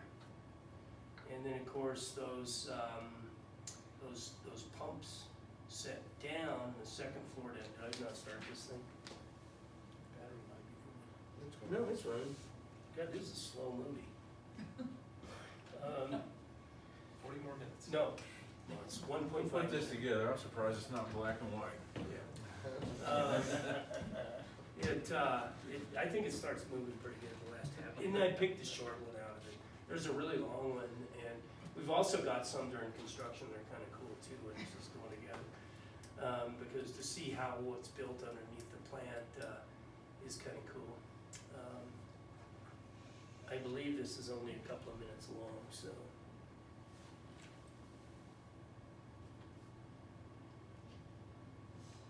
What's really cool is when the drone fires its missile. Crashes. Oh, there we go. I jumped forward a little bit. This happened to be taken when we put this side online. So what we did is we started up the plant with the nutrient basins and one side, and then we expanded over to this side. So you can cut, and one of the other things I want to point out is see how much room is what we call freeboard is left around these tanks. we planned that in because it didn't cost us any much extra money to build this. And then if we do a capacity upgrade, what we do is we would build into that headworks, those pumps that allow us to take all of that extra freeboard capacity and turn it into, to physical capacity. So that was pretty short. See, that went too long. Who's flying the drone? You flying that, Ryan? No, No, there's a guy no, on we my have office. anything expensive. We're not allowed to touch anything over the cost of a pencil. This one's your plant, or I mean your tank, Water tank. and that's not your tank, that's the other tank, so. That's Sterling's, right? That's Sterling's, They still running that on a generator? yes. Anybody go fill it up with gas every day? There, I continue to just shoot my head at some things, but. I had to get power to it when I get enough houses built over there to pay for it. So this was a short one too, I picked out a real short one here to throw at you.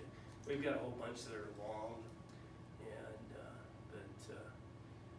to give you an idea of the size and scope of this whole thing. This is Watching take- them lift those panels was amazing. Yeah, I mean, you can see they just literally started, so this is not the roof.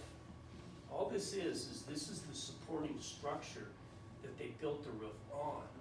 So, none of that, except what you see around these edges, is the permanent tank. I was really impressed with with that contracting company. I mean, we've had a good run of contracting companies out here. Pretty good.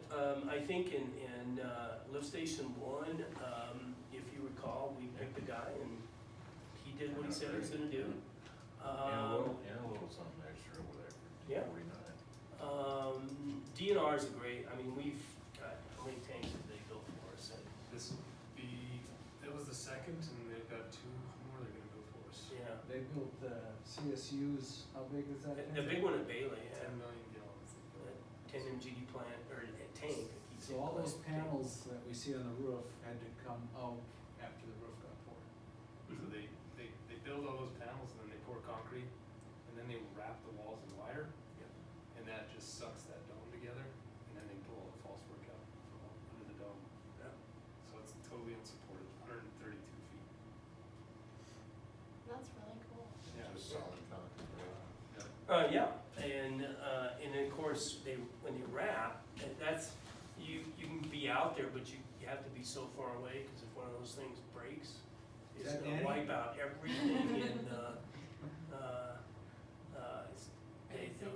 if they break those strands, it's pretty ugly. It's a cool video, it's nice to watch, it's fun to watch.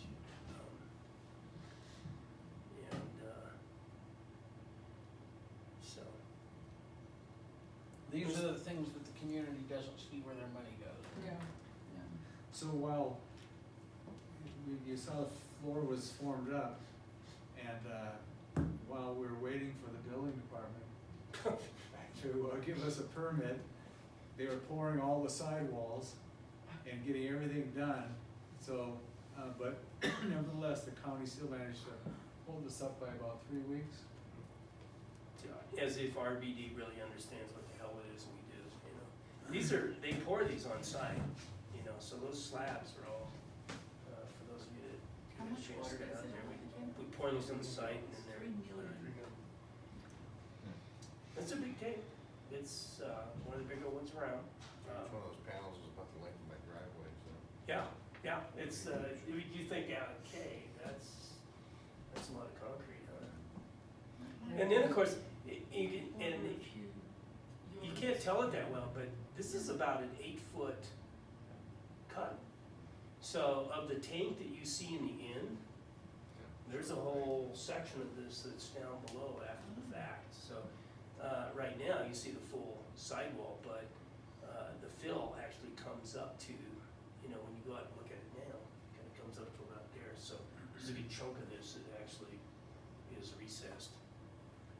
Thank goodness we put this prior to going. That concrete's 3 times as much. Oh, yeah. Yeah.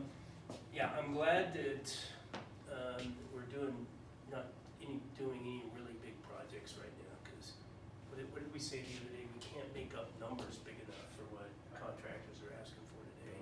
Yeah. So the good news is we don't have to build this plant tomorrow.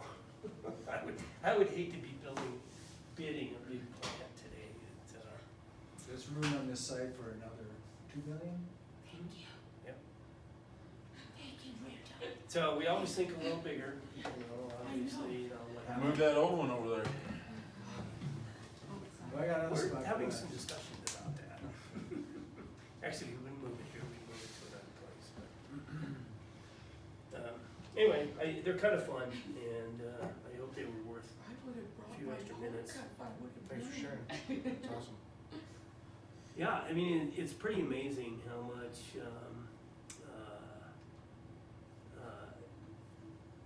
you know, unless you're really involved, how much it is that goes behind what it is that your customers get, you know.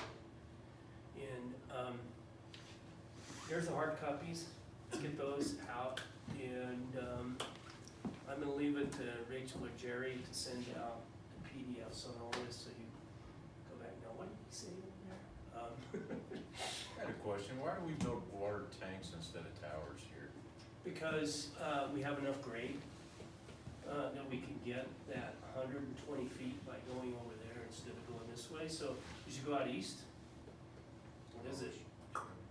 So, yeah, so let's say a 3 million gallon tank, you know, that is probably, if a 3 million, how much was your 3 million gallon tank? 2 million. Okay, 2 million for a 3 million gallon tank. First of all, you can't build a 3 million gallon elevated tank, Okay, yeah. $15 million. So, putting 3 million gallons of water 100 feet in the air, is big bucks. Just a question, I was doing some research Yeah. on it. And No, so what we there do was is, like several different theories behind it, and A lot of I was like, It's all why budgets. are we doing? because you have some grade, all right? So the elevation. We go to Cheyenne Wells, I can't find 100, I gotta go 7 miles to get 100 feet, you know? Just curious, I travel back and Yeah. forth across the country a lot. But go look, Certain go areas look. you see, water towers, and Yeah. certain areas you see tanks. So your elevation of your water is what provides your system with consistent pressures. Low pressure. Mhm. Yeah, but if you drive east, you drive down 70, you go into Kansas, everybody's got a water tank. And it is, because, okay, can I pay 4 times for my storage, or how much pipe do I have to build to get over there? That's the game. Because before GPS, as you drove across the country, you just said, what city am I in? Well, I don't know, read the name on that water tower. Up and down the East Coast, it's still Just, like just have to make sure the guys put your name up there, spell it right, you know. Yes. We So did just curious, I mean, Kansas, it Nebraska, did yeah. an elevated, double ellipsoid, which is the, you know, single steel thing with, and, we built one way out east, it's a 250,000 gallon tank. We built it right next to their old, column tank. And, at the end, they wanted, we looked at a change order, they wanted to get hot painted on cold and cold painted on the other one. And back, it was like the 80s, it was gonna be something like $10,000 to paint. But yeah, I think if it had been $2,000, they'd have paid it hot on one and cold on the other. no, but I mean, if you go online, you see several theories, you see them talking about wind shear, and I'm like, well, shoot, you go down, you got wind shear more down on the coast than you have here. No, I'm like, it's, how much do I pay for a ground storage Right. tank versus elevated, versus how much pipe do I have to pay to get that 100 feet up here? yeah. I It's, still wanna know why those 2 tanks, I don't know, by Loveland, there's 2 concrete elevated tanks and one's higher than the other.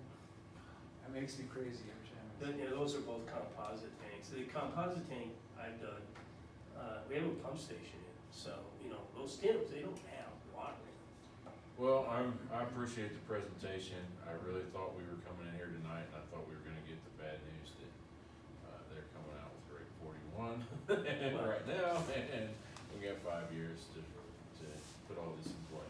Well, you know, I mean, technically, I mean, they could issue tomorrow, but, so, you can't be complacent about it. We've been working on it. I think the biggest thing is that it is a very time consuming project and planning process, and you know, we've already started the initial phases, so once we get that hashed out, then we'll have a little bit more leeway to start planning. So our plant is a 1.3 plant, and when it gets to 80% of capacity, Yeah, it's on the, I probably didn't mention that. We're at 70 now, when it You're gets to 70. 80, we need to be. In designed. theory, at 80, what the words say in CDPHE, when you achieve 80% of plant capacity, you must be under technical and financial planning for expansion.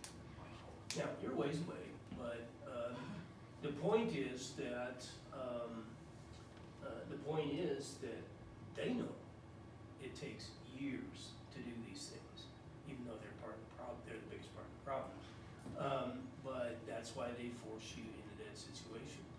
Frankly, with what you've done now and doing, you literally could check the technical box. And, you know, at some point, you can start putting this on your capital improvements plan and, you know, throwing some numbers out there, you know, 10 years down the road, or I should say 6, 8. But you also got a very good sense of, okay, that doesn't mean we can sit around for 6 years and do nothing.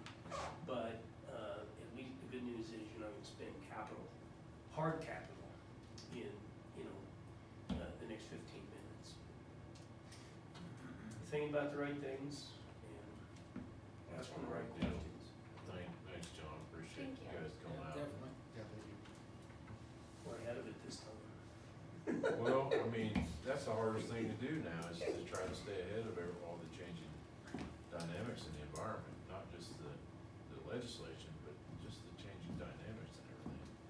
I mean, it's nuts. If you'd asked me in 1996, what's the next thing, I said pharmaceuticals. Was it? No. It, further away, it's still floating out there, I but mean, if you think back, even 5 years ago, if we started doing incentive programs for people to xeriscape their yards, how much water we would have saved in that 5 years. yeah, put in I agree. artificial turf. Turf's great. So, yeah, but who would have thought we would have been dealing with TDS, or wastewater plant, or temperature? well, we did, but we weren't 100% Well, sure. in 2 or 3 years, aren't we gonna be part of Colorado Springs? No. I mean, we don't have to worry about it. I don't think so, but we can always hope. No. Did you guys get a copy of this yet? No.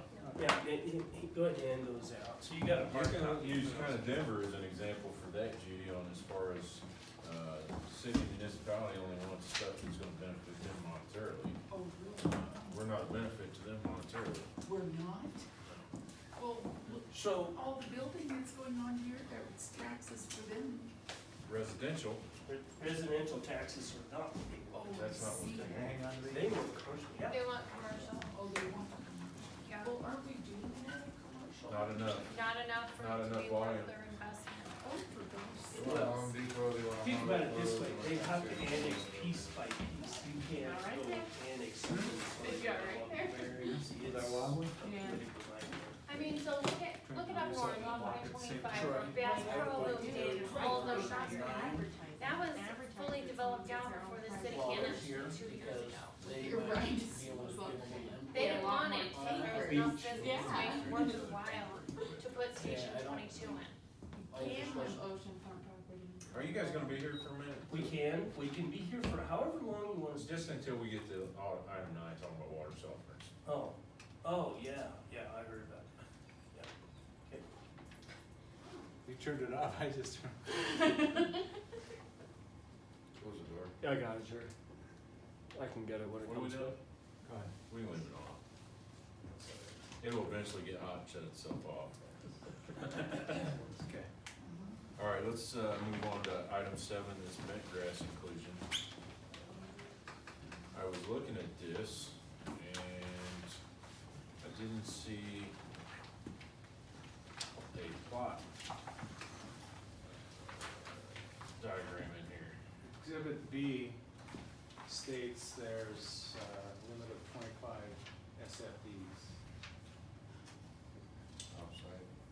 Cause it has exhibit A, the property, and it's blank. So, John, John and Ryan have been, we've been talking about this because they've submitted that they want 100 SFEs on that 8.8 acres. Ooh. That grass? Yeah, there's apparently a developer that wants to buy that 8.8 acres and wants to put 100 SFEs in. So apartments. That's what I said, or condos. Yeah, kind of, you know, a courtyard west type. On steroids. Well, even a quarter acre per lot, I mean, what are they looking at for lot size? Quarter acre per lot is, It's ridiculous. that's not even 500. So, It's like putting a Days Inn right there at the corner. Right. so Could be. the thought is that, you know, if that's what they wanna do, the inclusion should be, agreement should be for 100 SFPs instead of 25. If we approve for 25, that would be their limit. And, John can speak to that a little better than I can. Well, you know, we were going through this over a year ago with Case, and then, 25 units, okay? That's reasonable on 9, 10 acres, whatever it is. And, well, I want you to agree to what I have offsite, fine, then I'm gonna put a limit on it, and I'm gonna write 25 in it. And we did, and of course, remember, this is a year in the making, he sat on this, so he kinda did this to himself. Lo and behold, Terry, what was it, God, a month ago maybe? He sends us a request for a commitment letter, and he's got 100 units on this thing, and I go, time out. You know, he said 25. So, Well, and, you know, what do you do with this at this point?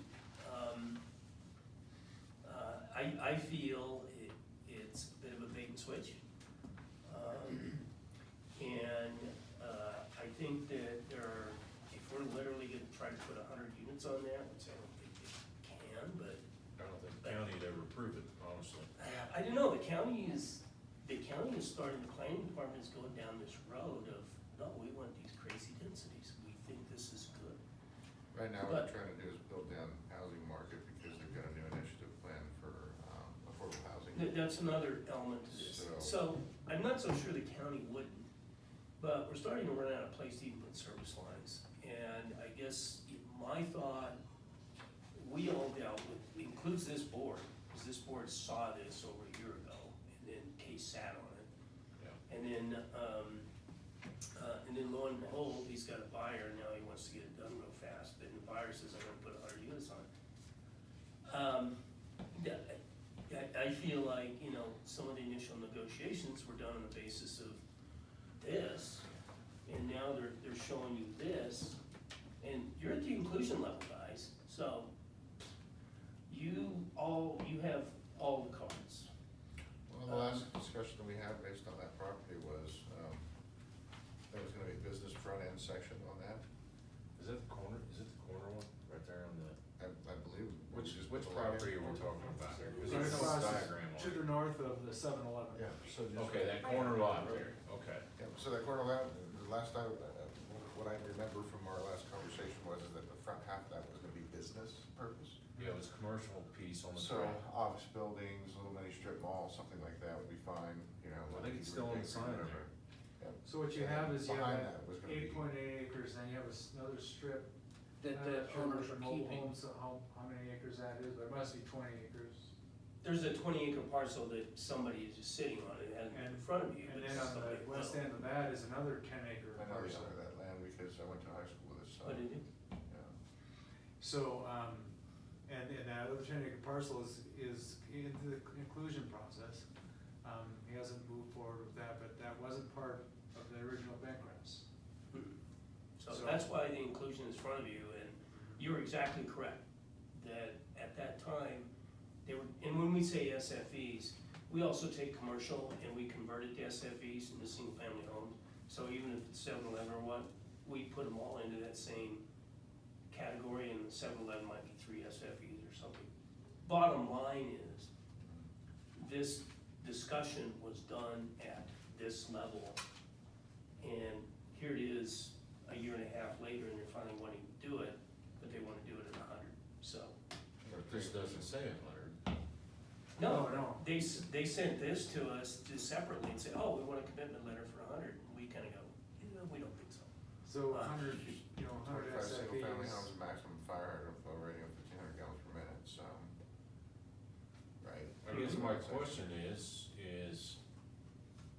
when it was brought before us before, it had the commercial piece and the residential, and now we're just looking at just the residential piece, right?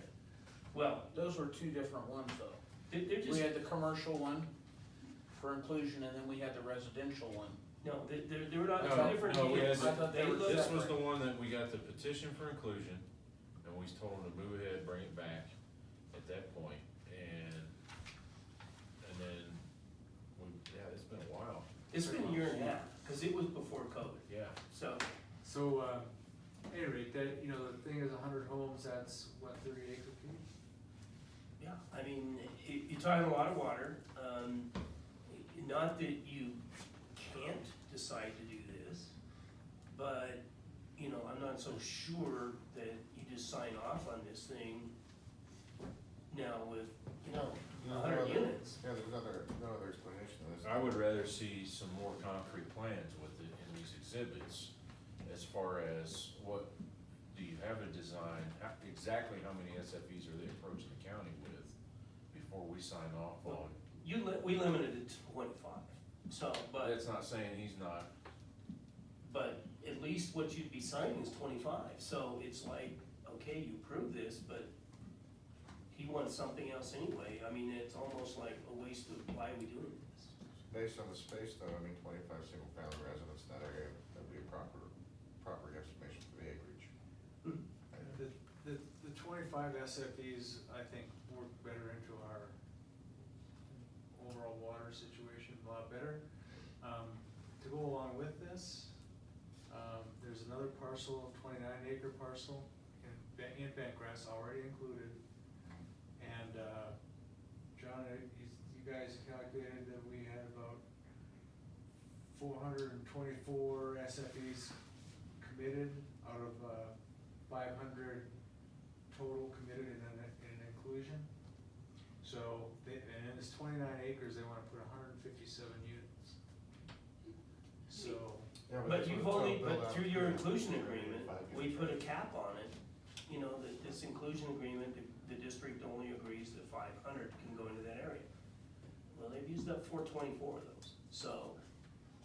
So Other people are gonna need to be back in front of you, because not only does it impact you on the water side, but keep in mind that, you know, 100 units it may not be as 4 times as much water, because there'll be such small lots, but it's 4 times as much sewer. And so, you know, all of the lines have been. 10% shrinking faster and faster with that, right? Yeah. And so I think there's a lot of considerations here that need to be in front of you guys, and I'm glad that they still we still would've had the 25 limit in there, but, here we are wanting to approve something for 25 that was a year and a half ago, and they're saying 100. Well, wait a minute, guys, Kind of far down.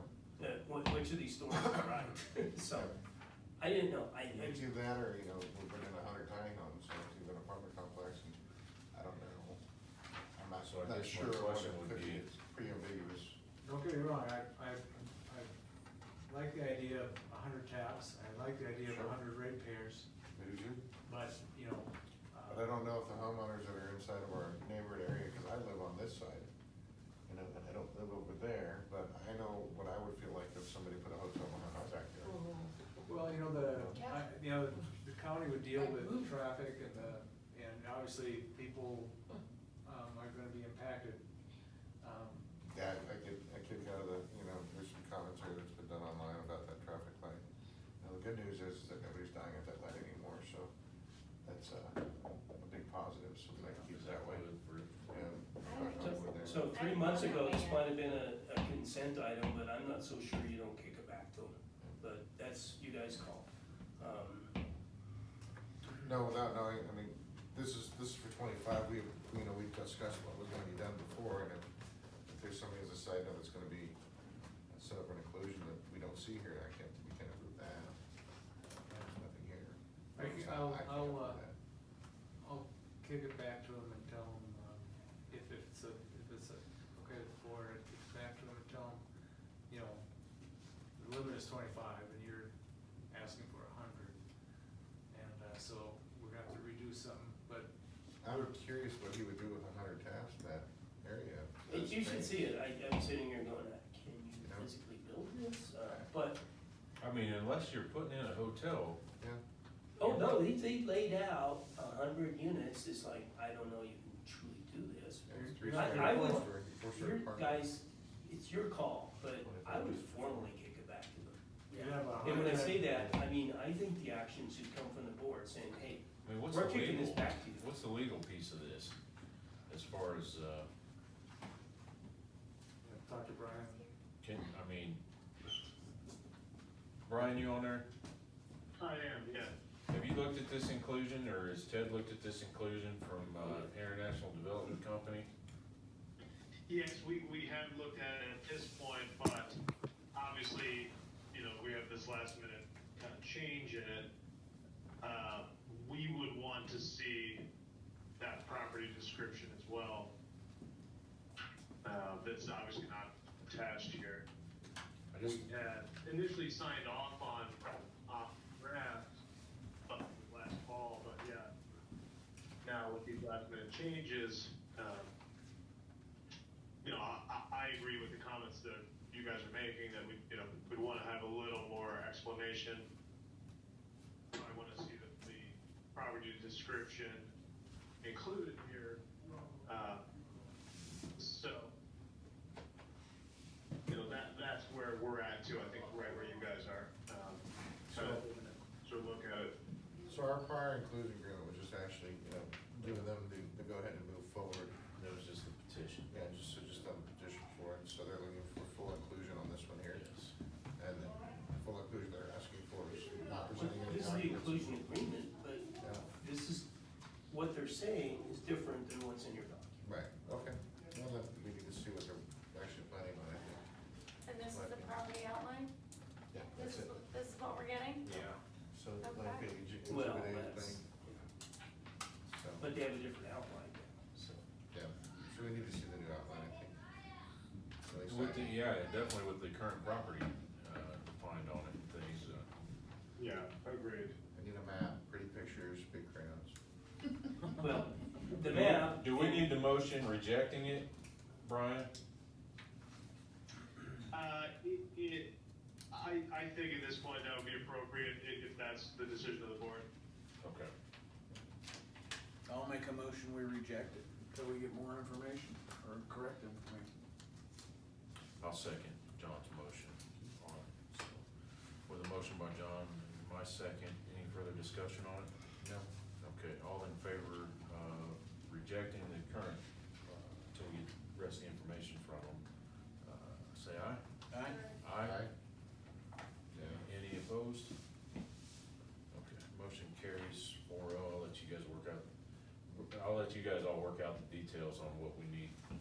But we definitely need a current property description and what's coming with this. I thank you for rejecting.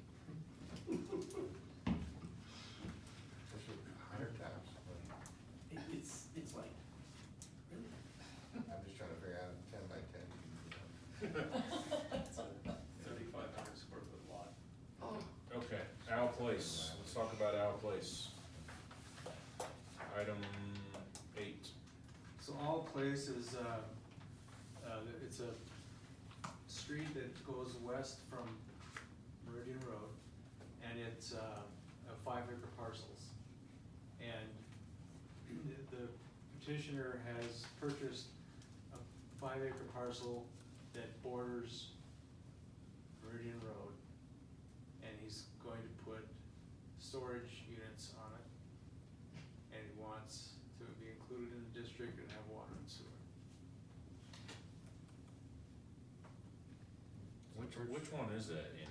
Is this the Mike Terra? Mike, Yeah. Texture? And this is the MD roofing residence there? Yes. Okay. And we're just talking about storage facility. Right now, he's just talking about storage, and, 100 units next week. what we'd be looking at is, you know, 5 acres, 2,000 approving his units. petition and then moving forward with a formal inclusion agreement request. Okay. So he's just petitioning for us to consider an inclusion Right. agreement, okay? Yeah, that property's actually on well and septic right now, isn't it? Yeah. Yeah. Actually, I think that whole, There's 4 of I them think that for whole sale. road is on well and septic, but Oh, I it is. thought they were being purchased by the developer of, There's been some talk about people purchasing that property, I don't know if you guys have heard. Well, they're all 5-acre lots held by different people. You'd have to buy out. yeah, somebody told me the guy with the big pole, that just built the big pole barn there had already been in discussions to sell to the King Super development. There was something in there, there's something that came back in their federal thing that the questions that they needed to answer, and that property would benefit. Well, one thing for sure is that if we bring water and sewer into this property, it'll extend water and sewer up all place, which would, probably They didn't encourage figure out any development townhouse. of that, of those lots. Sure. And, in development of those lots and inclusions into our district, so. They're looking for a single tab, single line, Is that? single tab, single line on 5 acres. Right now, that's what's on there, yeah, but, as far as what'll go on there, I mean, there's been a lot of speculation about it, all be commercial, so. I think they're gonna add more commercial and make that property a little more viable there on the corner, so I think that's the overall plan. The other question is what kind of facility are they planning on? So if you're looking at the U-Haul where everything is short and stacked, that's fine. But if you're looking at that new building that they put up there at Meridian, or is it Woodman and, Oh, Woodman Austin and Bluffs? Rangewood? Yeah. Oh. Austin Bluffs, Rangewood. Yeah. So now we're 3 feet, 3 stories up, and you got homeless people, you know, been renting their houses living inside of those units, and there's all Yeah. sorts of crazy stuff going on. And Nice. I haven't seen any plans on what his, intentions are for storage, Yeah. but that'll be something he'll have to. So we had this discussion last time we had these petitions, Brian. We don't need a motion on the petition, just on the final inclusion, correct? That's correct. This is just consideration on their petition. Is it, complete? My observation, and you guys probably see it too, is there's no exhibit A property description attached to this one either. At least I don't see that in the board packet here. No, it's not there. Okay. So, yeah, I mean, obviously we want to see that, but yeah, no motion needed, just the petition as consideration. So I would say we'll consider it, but they're gonna, Yeah, if you want to move forward, then we can drop an inclusion agreement. But yeah, either way, we probably want to see the description. We want the full information for them to send over to us instead of just partial contracts, so. Yeah. well, I mean, isn't it generally accepted that when they give us the full inclusion, there's an attached plot plan, everything comes with it, full property descriptions, what they're planning, I mean, neither, COVID's making them lazy. Well, at this level, you're only responding probably to either no, or, okay, proceed to staff to discuss this out and come up with an inclusion agreement and, so on and so forth, that the staff at least considers reasonable. And it would, contain some sort of limitation of storage units and SFEs or whatever. So I just wanna know if we wanna consider a petition, I don't have a problem I with would that. consider it, yeah, if they bring everything to the table. I mean, same with the, And we can't tell them exactly what to build, it's their land, so as long as within, That's- the legal guidelines and that's- property guidelines. no car washes. County planning will tell them. That's it. We need 3 1-inch taps, what do you think? And a Car washes. 25 SFEs. So I think I would move ahead with, Okay, if you guys want to draft up an inclusion agreement. good direction, Brian. Very good. All right, that takes care of that one. Now let's talk about water softeners. Item 9.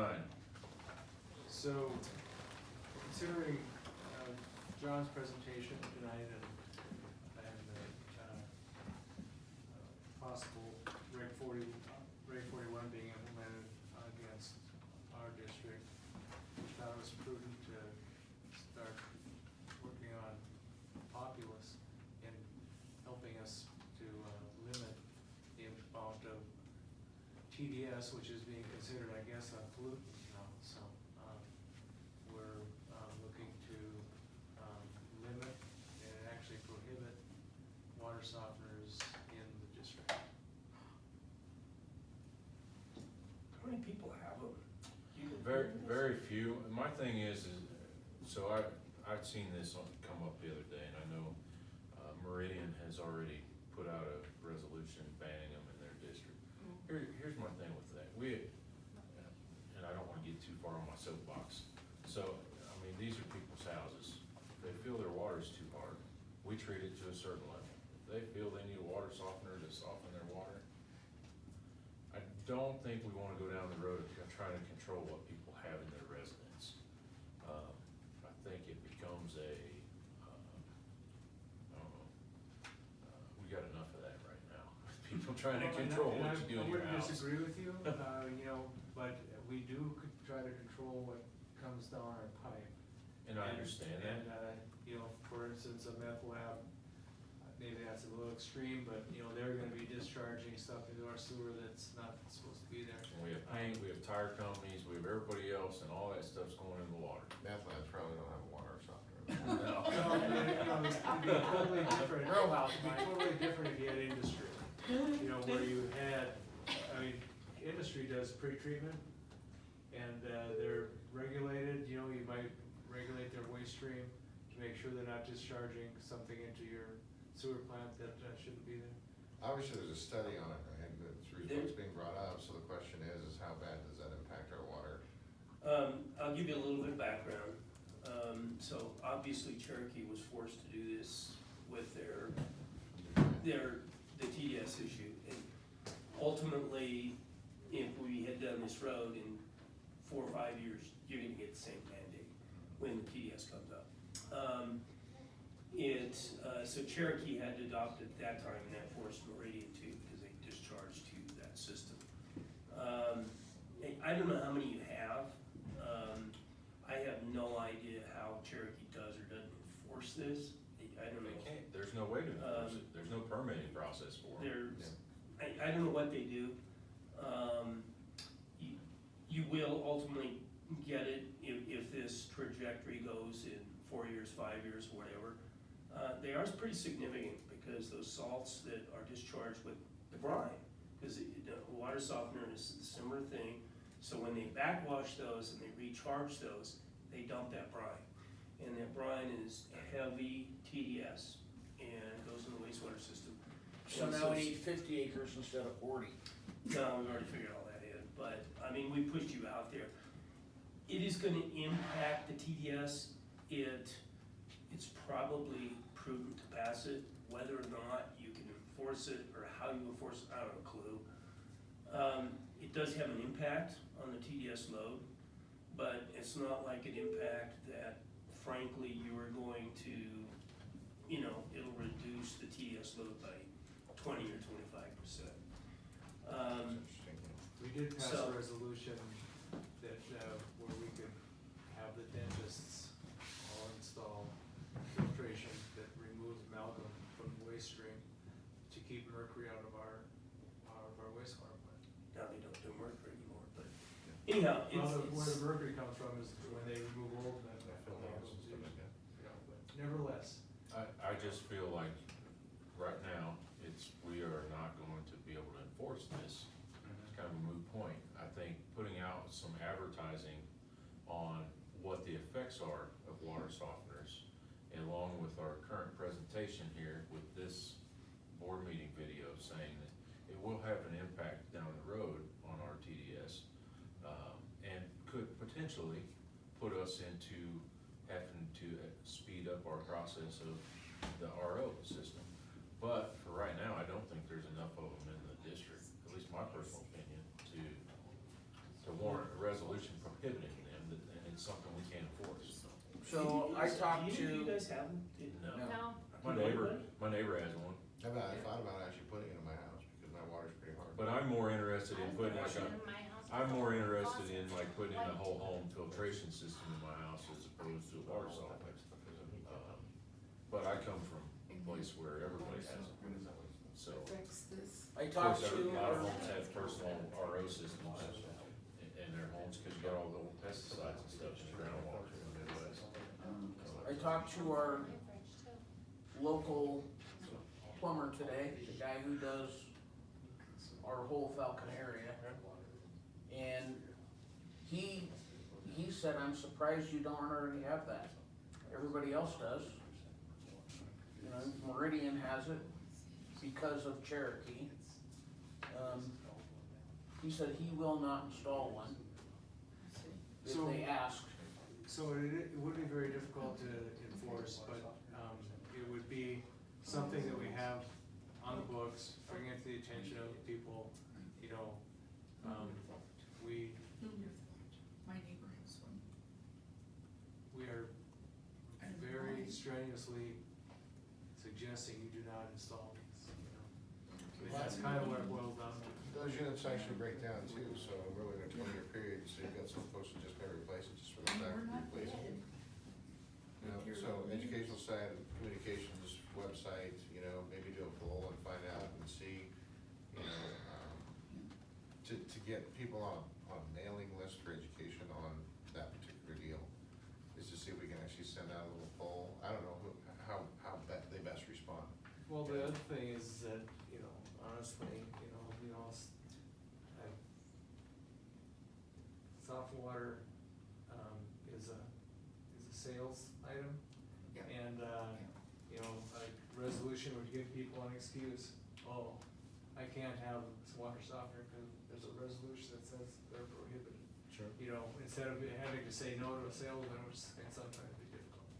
But, It may also drive a bunch of people to go get them just to. Yes, yes. Well, that's what I was thinking, so if you could figure out the I mean- The percentage contrary. of how many people have them in I mean, the we're in that district. time in our society right now. Yeah. We are, if somebody says, hey, the board is passing this and you're no longer gonna get a water you can no longer install one, Another restriction. there's everybody going to get a water softener for their Yeah, house and and they didn't even think they needed one before.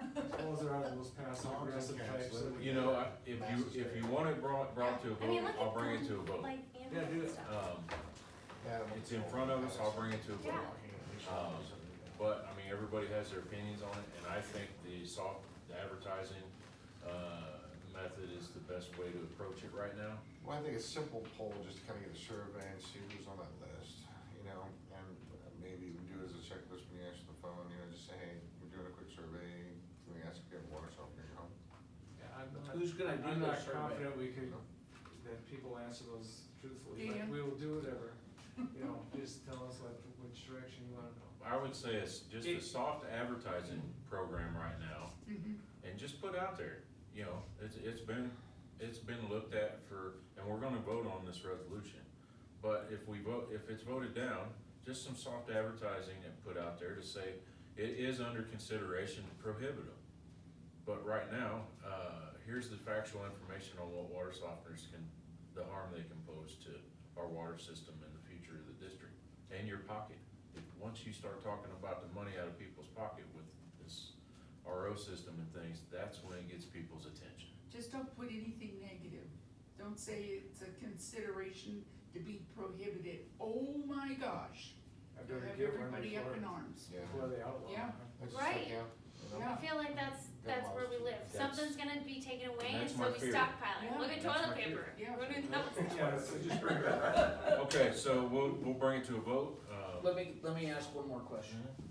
Cherokee was mandated by the state or by somebody to put this out, right?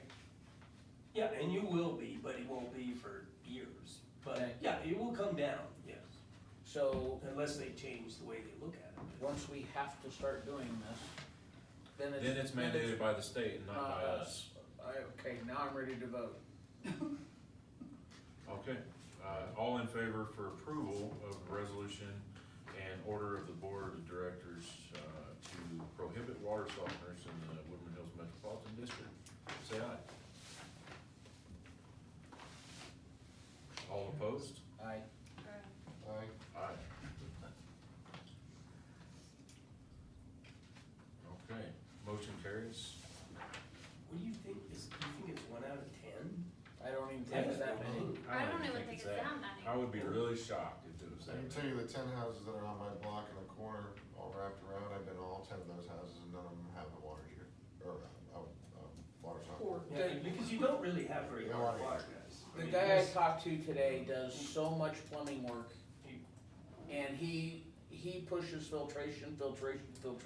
Yes. He does not push water softener. Your He won't hardness, install in water your softeners. hardness is not high. No. It's not hard water. Come to my house, drink out of my faucet. I'll drink out of your faucet, I'll tell you what the numbers are, cause I know, but, and He does the old wine glass test on your water. And I did live in the hunt of Colorado for several years, so, water is already soft, though, I find, because sometimes it's hard to rinse. Don't you find it's hard to rinse the shampoo or the soap? No, I mean, if they're No. doing their It job. all I have depends that on thing what on well it's jetted. coming out of. Everything's coming out of my hair. Oh, good, thanks. Okay, Just so, Just Got a it. plug for our water system, a whole, filtration systems are not necessary in our water system. Guys are selling stuff. disapproved on the resolution. Got it. Go ahead, Tom. Jerry. Next. Got marching orders. If you guys wanna sit through the rest of it, you're welcome. Yeah, I mean, but we're gonna go through this pretty quick probably. Unless Brian takes a couple hours here. We'll get out. All right, attorney's report, item 10. Thank you Oh, very All yeah, right. much. went out before they- Thanks, guys, appreciate it. We'll talk to you soon. I'm leaving with these guys. See you guys. Thank you very much. I'll try to keep it All the brief. fun stuff is Okay. over now. Goodbye, Goodbye. see y'all later. See ya.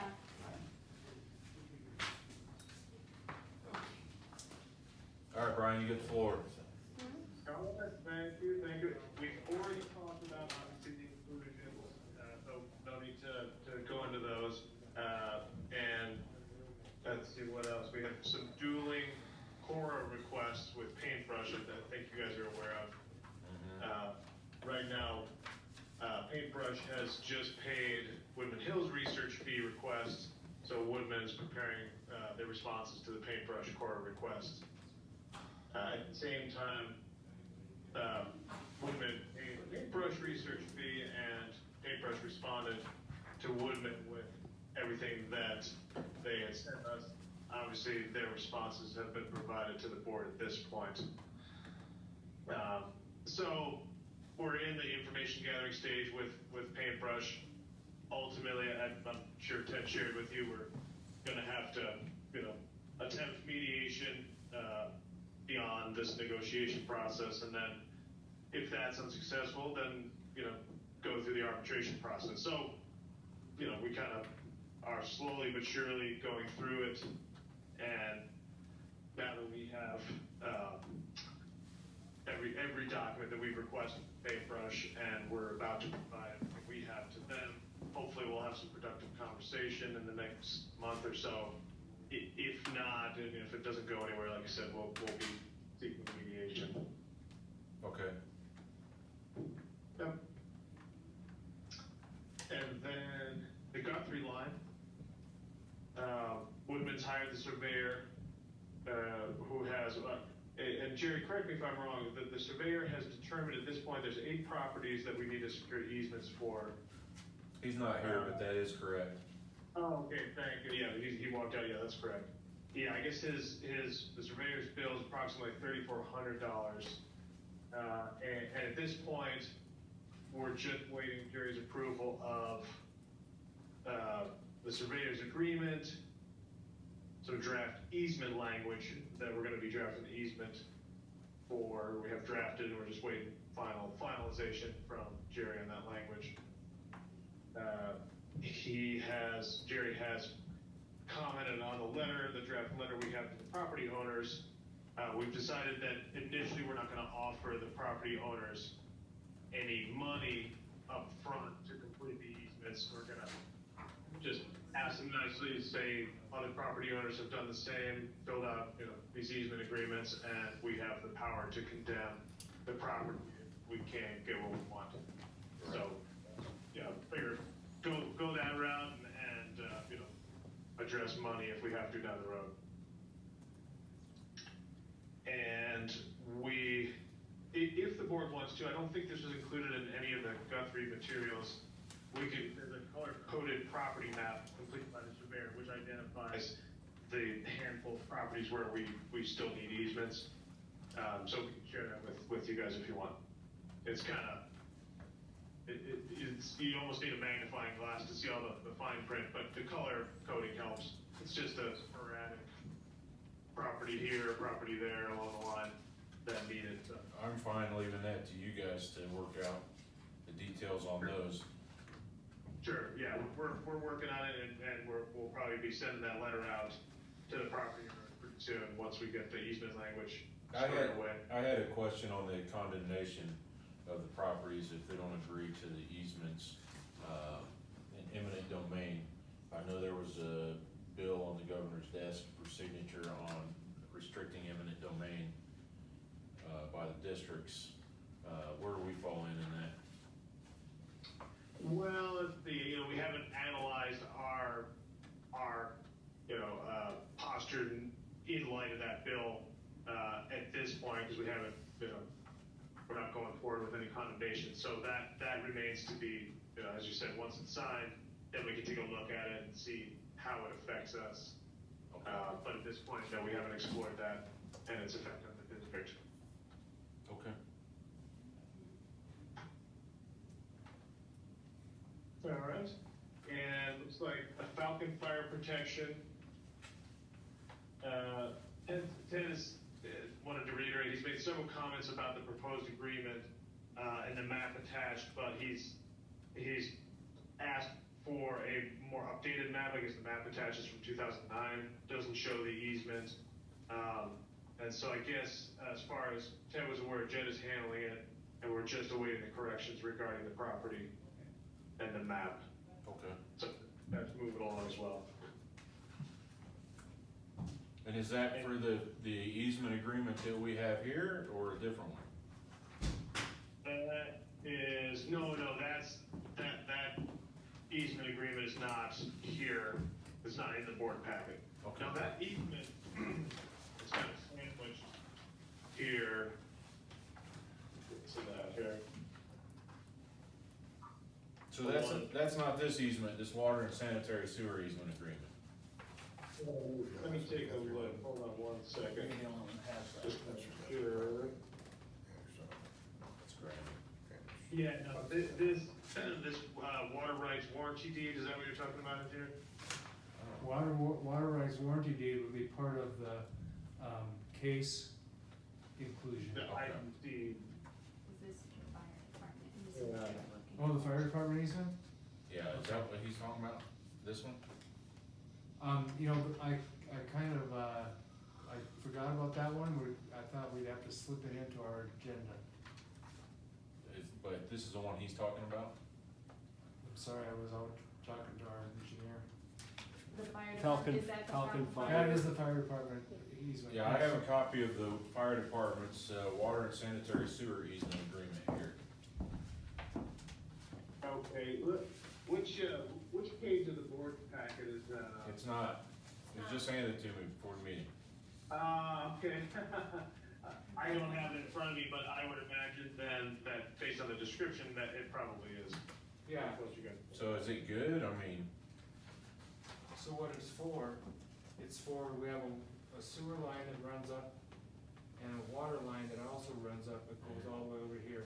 So the shaded area is for the easement, right. okay? That's right. And Yeah. then their sewer line, their sewer service comes off of here and goes to the building. Okay. So Falcon Fire just wanted that updated map then. That's right, I think that's what we're waiting for, the updated map, which shows the easement. And I think, and I don't have it in front of me like you guys are looking at it, but I believe that map, the map here is from 2007, I believe. It does, yeah, so we've asked for a more, an updated map, obviously. You know, we've- Sent that to Jim. Some from at least within. No, you're right, it's 2009, 6/24/2009. That's right, so we're waiting for an updated map.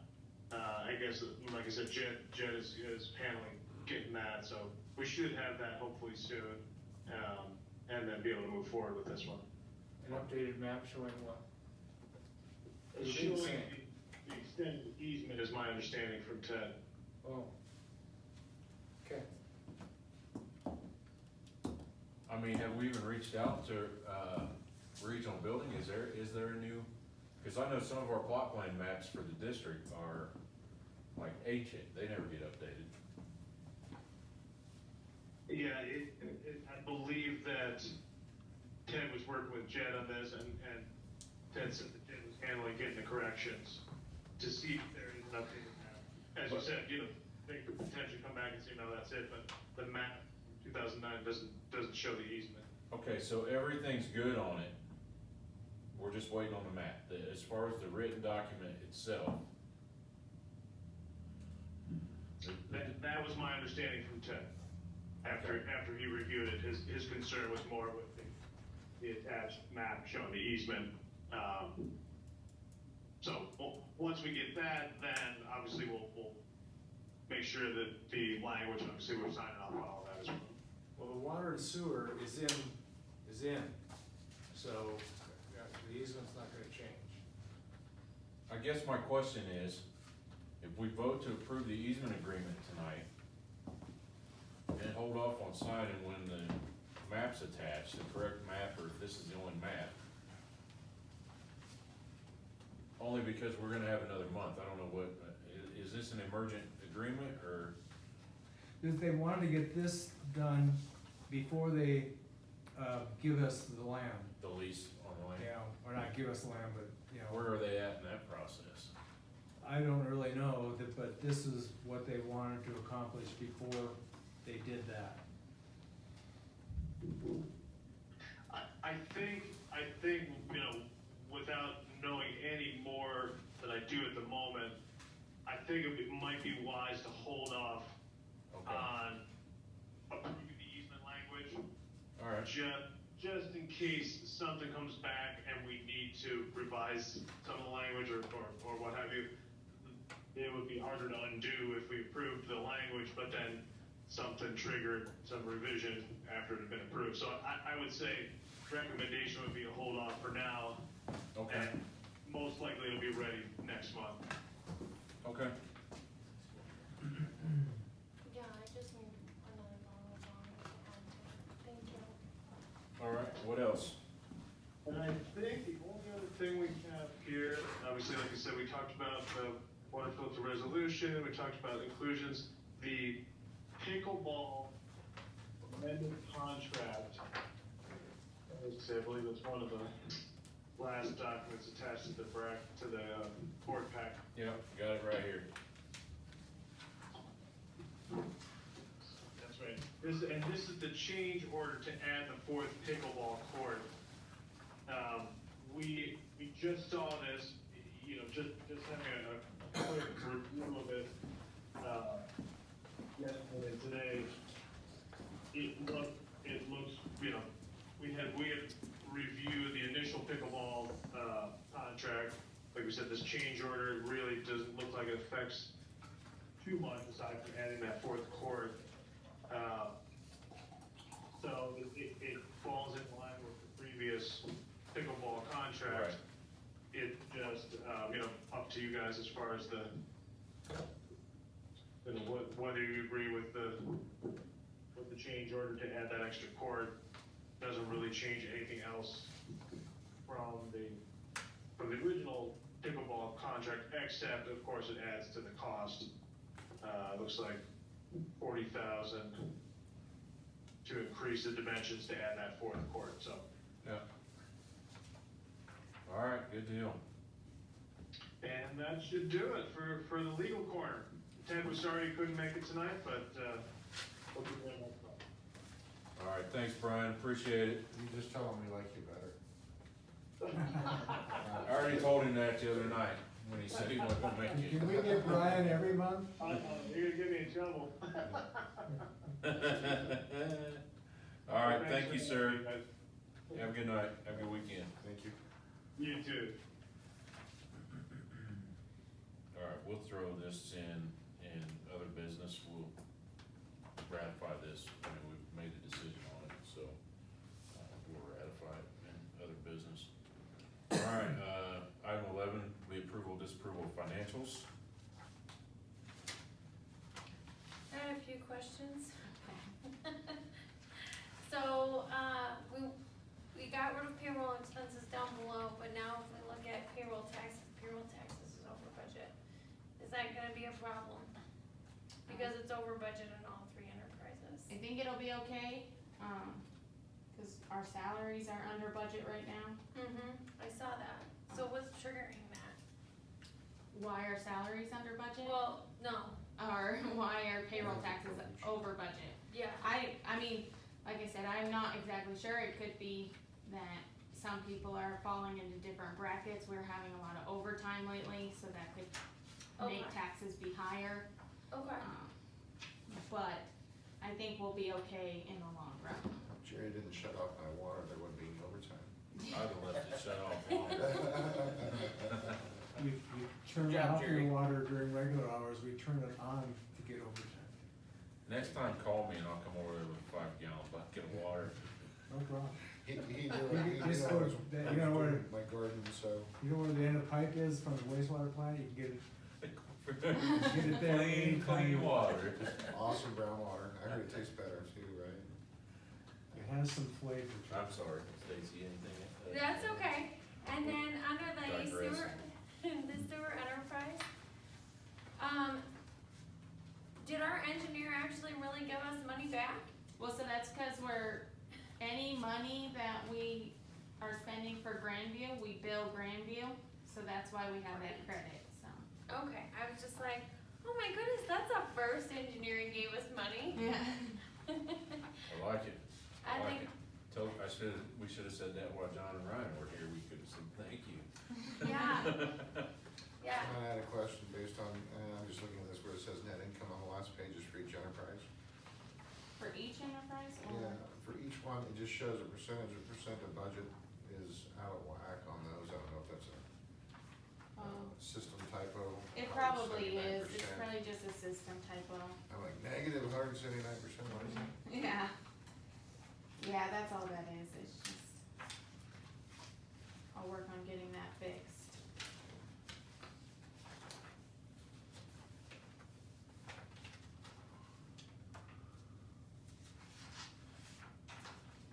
I guess in the water enterprise, on the second page, miscellaneous expenses 8.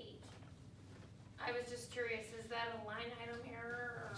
So our miscellaneous expenses are when we get paid on from credit cards, a lot of the time, it doesn't That's recognize it right away, it recognizes it in the next month. Okay, So it goes up and down, so that's why it shows, in June, you have to make the adjustment, and then in July, you make it the opposite way. okay. I just saw it and I was like, $8? Yeah. That can't be right. Yeah, And I'm that's like, why. I feel like it might be just like a fat finger We typo, could be. but that was all I had. All right. So I'll make a motion to approve the financials. Oh, were you done? I am. Okay. I'll make a motion to approve the financials. I'll second the motion. Okay, I got a motion by Stacy and a second by Neil. Any further discussion on them? All right, all in favor of approval of financials? Alright. Right. Aye. Aye. Anybody opposed? No. Motion carries. Financials are approved.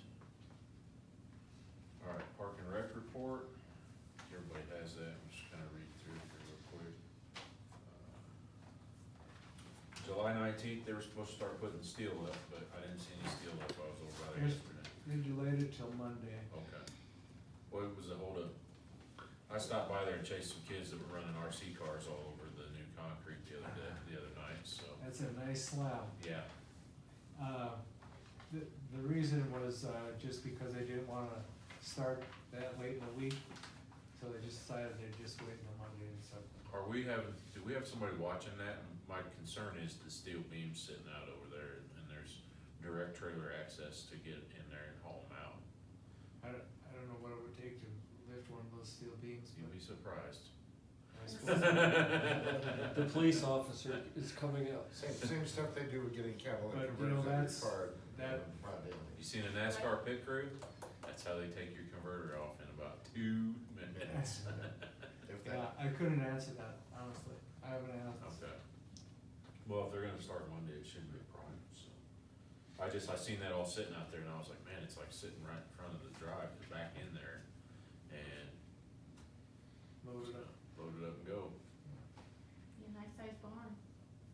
we Well, drop in- They drop in take some it down and concrete blocks liquidate back it and into the get tractor. cash for it. Well, what I would generally see is somebody put back in there with a fifth wheel trailer and a forklift or something on it that's stolen, unloaded, load the beams on and just leave the forklift there since it's stolen then. Steel forklift and steel beams, yeah, that would. We've had them steal front loaders to run over ATMs. You Well, I name had it. a steel I make construction notes company, on it was all these popular. little tips you get. They'd figure out when that steel was being delivered. Yeah, When I had a steel, construction company, they'd figure out when it was delivered, and the next morning I'd get a phone call, whereas the steel were missing half of it, and it'd be gone. And they'd take it down to like a steel, recycle. recycle place. Doesn't So- have VIN numbers on it or anything, there's no way to track that, so. alright, Balkan bathrooms, I think we've got all the bids on it, 181, 134. I think he was getting 3 more though, right? What, bathrooms, well, On the that'll be a budget item for 2022 anyways, so. Yeah. Right, but I know he said he was getting, I think, getting 5 bids on it to, going into budget talks so that we could get it on there. Yeah. So it'll be rebid obviously when time comes. Okay. Other than that, everything else looks good. We'll talk about this in a minute, the pickleball court expansion, but I think that's just a smart move. LTA is renting Falcon Park for their fall sports, that's a good thing. We did talk about COVID, I talked to Jed about the COVID, things, I don't know if he talked to you about that, it was the other evening. We had some folks go to the rec center and they had the door locked, wouldn't let them in unless they took their temperature. And that's not a county health or a state health requirement now, so that would be an optional thing. I wanna make sure that we're in line with what the county and state's requiring, cause we were the oddball out on all that. Okay. And that came from on high, not from me. I got a phone call from a state representative, so. Let's stay in line with stay updated with the COVID things. I know there's some, he said there's a lot of, back and forth over there between people that want everybody wearing masks in there and people that don't wanna wear masks in there.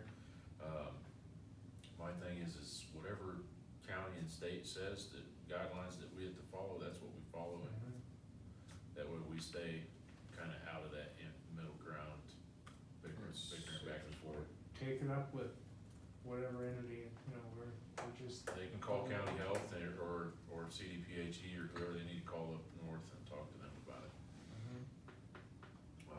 That's really the only thing I had to touch on right there. Does anybody else have anything in there? Yeah, I'd like Jerry to kind of explain, there's been some complaints about mowing. If you could kind of explain Sure, what we're up against, what we're working with, what we've got coming, sure. how we can't get people to work. So first of all, the county was doing a lot of work on sidewalks and curb and gutter and intersections where they were putting in ADA compliant ramps. And it impacted our sprinkler systems. By the time all that got fixed by the contractor, some time had passed and we ended up, behind on watering So some of our area has suffered. We're trying to bring them back. And then to compound things, of course, we are having a hard time recruiting people. We're not getting any response to our ads. And that's not that there's a problem with our advertising or anything like that, it's just that people don't wanna work. That's endemic, you know, so then the other thing is, of course, I didn't realize, found out that one of our mowers is a 2007 model. And that particular mower, you couldn't have anyone that was too large running it, because as soon as the bigger guy got on it, it would overheat in an hour. So now you mow for an hour and let it cool off for an hour, and then you can mow for another hour.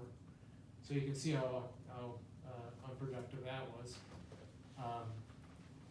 But I didn't realize that our mowers were that old. We had quite a bit of trouble this season with our mowers breaking down. So we have managed to acquire 2 new mowers. I'm aware. And apparently the factory had mowers on the ground that were obligated, but they saw it clear to send us a couple. So we're waiting for delivery on those. Those new mowers are more of a commercial, heavy-duty mower. The mowers we were using were not quite that great, and they were also really specific for manicured turf. And so when they were taking them off into this rough stuff with grass that was a foot deep, you know, those mowers couldn't handle it. So that contributed a lot to their the wear and tear on them and the breakdown. So, and then of course, when you take something to have it repaired, no one has parts either. So there's a lot of things that factored in to our situation. When will the new mowers be here? Pardon? When are they gonna get here? I haven't heard that we've been guaranteed a time. I thought James said something before August 31st or something like that. They had And so- 15. So That's the other pretty big problem window. is that, you know, once the mowers get here, you got nobody to drive them. Jerry- I mean, Jerry's I out was there. just gonna say, there Jerry was. Jerry would be out there.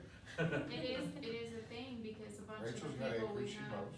working for us will be back in school by then, the seasonal help that we do have. So I've talked with James about this and with Jed, and we do have, of course, 2 guys that kind of work full-time year-round, right? James and Emmett.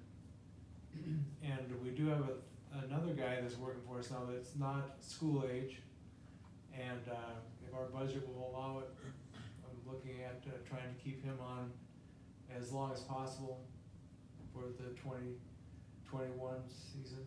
How much can you mow in an hour?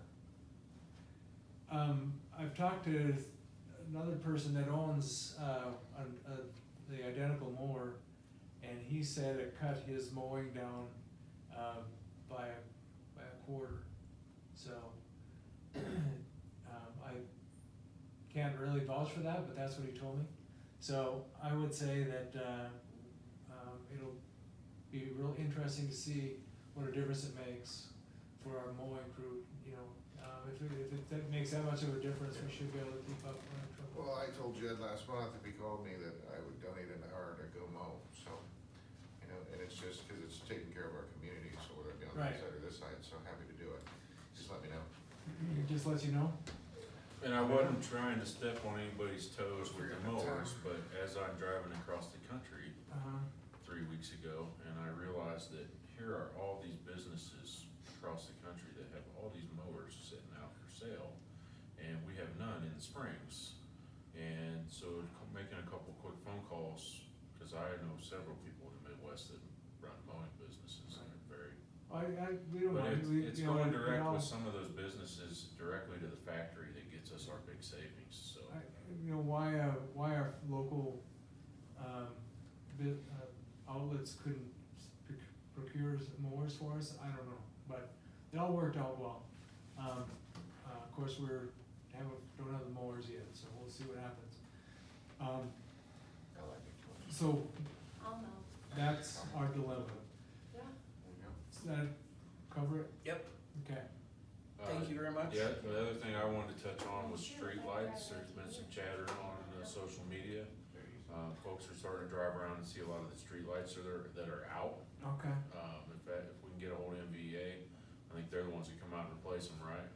Yeah, we asked that they let us know the addresses and then we give them the list. Okay. Mine's one of them. Typic- After I saw that post, I went out front and sure enough, it's on.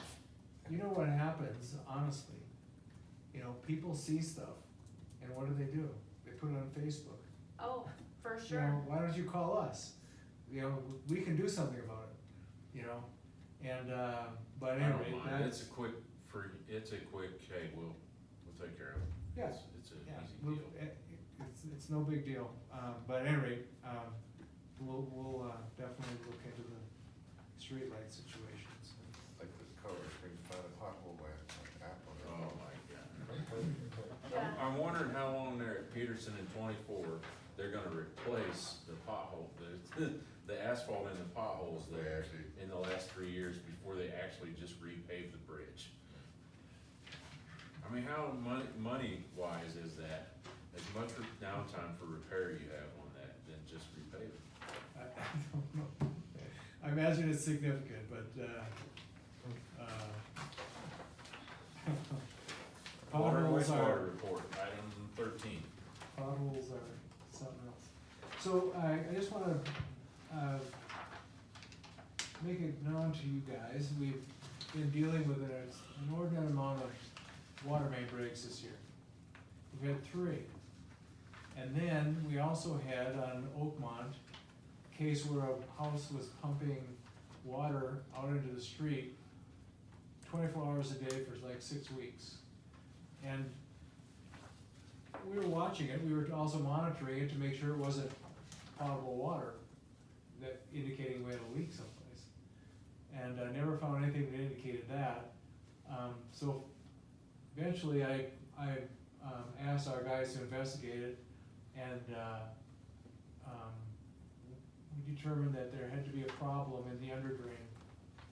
And so we had a contractor come out, we excavated it, and we did find a problem, and we did clear it, and the homeowner no longer has a problem. He called me today, thanking me for correcting that, because, he was running his sump pump 24 hours a day trying to, and, the thing I want to emphasize here is that I do not want to claim responsibility for underdrains. However, in this situation, there was nobody else that could fix it except us. And so we took it upon ourselves to take care of it. The underdrains are a real problem. They aren't on our maps. They installed them along with the sewer, but it didn't tell us, don't show anything on our maps, cleanouts, outfalls, nothing like that. So, I don't wanna set a precedent, but at the same time, I didn't see any way around it except to, and the other thing is, when you have an underdrain that's not draining, that means our sewer system is underwater. And that's not a good situation either. Water's gonna find a way in. Water that finds its way into our sewer system that's not being put there through the sanitary system in a home is water that we have to treat and we have to claim, contributing to our 80% total. And so, it does impact us. At any rate, we got that resolved, and the homeowner was very grateful. I don't have the bill for that yet, but, we had a break on Theriot. I got the bill for the excavator today, it was $17,000. Between that and our overtime and parts, I'm sure we're talking about a 20 grand water break. I think I may have mentioned before, we had the break up on, what do they call it, Gordon Grove? Gorman. Gorman Grove, up behind Ent. And, that particular one, the pipe had broken, our guys couldn't get a crew up there, so they fixed it. The next day, they're trying to clean up, and, we got a dump trailer. Problem is, then you put stuff in the dump trailer, now the dump trailer can't dump it, it's too heavy. So you gotta send the backhoe up and clean out the dump trailer so you can dump it, then you bring the backhoe back, so obviously not very efficient. But we had to do it, it was the best we could do, but however, after repairing that, it was, obvious there was another leak. And so we did manage to get a contractor that we hadn't used before, but they did, they're local, they did a great job, have very good equipment and very good staff. So they came in and cleaned up our mess and, did some more excavation, found that leak and fixed that, and then there was one more leak. So we had 3 leaks, and that was just a line that went into a parking lot where 4 homes were, you know how those homes are configured up in that area. And so, a very small area, we had 3 leaks. So it was kind of a interesting time. Plus, when they turned the valve, the valve broke. So we had to dig that up and fix that too, so. Is this somehow environmental? Because I saw that CSU had 4 water main breaks Yeah, in the they space had, of 2 or 3 weeks. Garden of the Gods was closed for a week Yeah. for that, so. And I don't know how old their infrastructure is, but age of infrastructure certainly factors in. CSU has some really old stuff, you know. You got sinkholes in Colorado Springs now. Yeah, Kinda crazy. I saw that. And then, but, They were running pipe. a lot of it, for us is, the way it was installed originally, you know, so. We have had, for the last 12, 14 years, we've had very good inspectors that ensure that any infrastructure going in the ground is put in properly. So, you know, that is the key to having a long, to guaranteeing the longevity of your system, so. Well, kudos to you and your team on the Theriot deal, cause that's one I could see closest to my house. And it was kinda funny, cause I called it in, cause I was watering, my wife was watering the garden by hand, Mhm. and she's like, hey, I don't have any water. I said, Jerry's mad at me. So that's why I called out the office, but they got somebody over there right away, which was great, and then the cleanup that was done on that, all the homeowners over there told me that they're really happy with how that went. It went really well, however, that house on the corner of Theriot and Dallas, the bulk of the water went through their yard. Yeah. And I'm trying to get a landscape crew that'll come in, cause it silted in all their rock. Yeah. And, you know, that's gonna be quite a cleanup, and I just don't have the manpower to devote to something like that. Yeah, they gotta pull all their rock out, and you gotta. It would wash seem that that's the only way you could do it, and so, they've been really good about it. I'm working on getting, like I said, getting a landscape crew that'll accomplish that for us. We, also the county is concerned about that culvert, we have to clean that. You know, we have a guy on vacation right now, as soon as he gets back, we'll deal with that. The other thing is, when it comes to stuff like this, again, you know, drainage is not something we bill for, we charge for. Drainage is coming out of the sewer budget. And, Yeah, I thought El Paso County was the one that actually went up and cleaned out all the drainage lines. well, we're cleaning this one because we silted it in with our Right. main break. Sure. But typically, the county would be responsible for that. However, there are a lot of other drainage that we're responsible for. And one of the things that we're responsible for is on Oakwood. And where the drainage comes across, Oakmont, yeah, I'm sorry, thank you. I was gonna say something cute, but I decided I wouldn't do it. So, at least I thought it was cute. So anyway, where the drainage comes across the golf course and down, across Oakmont, I had a homeowner that complained about, the dead trees, which were not visible from the street. But once I walked in there, yeah, the trees were dead, and it was a fire hazard, like, and he had gone to the fire department. And, any rate, I got an arborist to come in and clean all that out. It was beyond what we could do.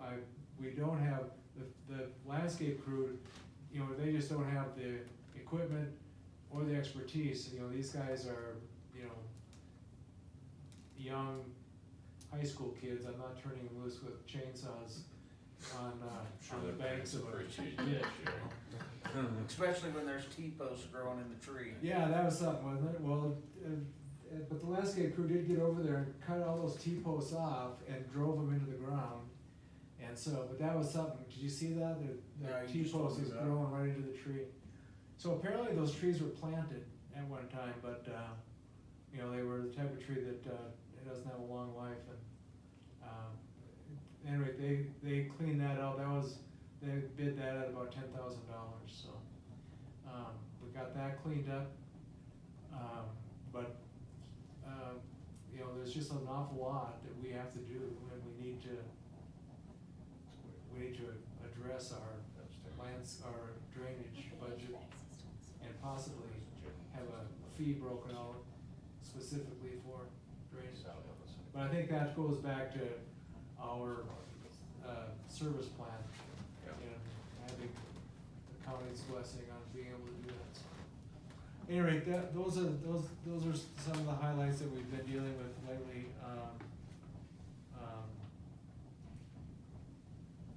I do wanna mention that our staff, you know, we had to have power up at our tanks. There is no power, that's why they're well off of a generator, right? And, but they installed solar panels to, give us the power we need to run our instrumentation. We found out that, it takes more power than we anticipated. We're gonna have to double the size of our solar array. But yeah, they did that all in-house. They did a good job, so. Very good. That's Very good. All right, item 14, items unfinished from previous meeting. I don't think I have anything to cover for this time. Did you guys do anything with ACH or combining bank accounts? I was going through old minutes today. Are we looking at still combining bank accounts? We're reviewing a system called bills.com, which should run for an ACH system, fee for service. So we're still kind of discussing what to do with that as far as I know. Yeah. Okay. No, so, and get you into that debate. That was actually a conversation we did have last time. Okay. So, And then you had sent a thing about Kyle and the bank. Yeah, so Kyle, so there's Key Bank, and they wanna know what we wanna do.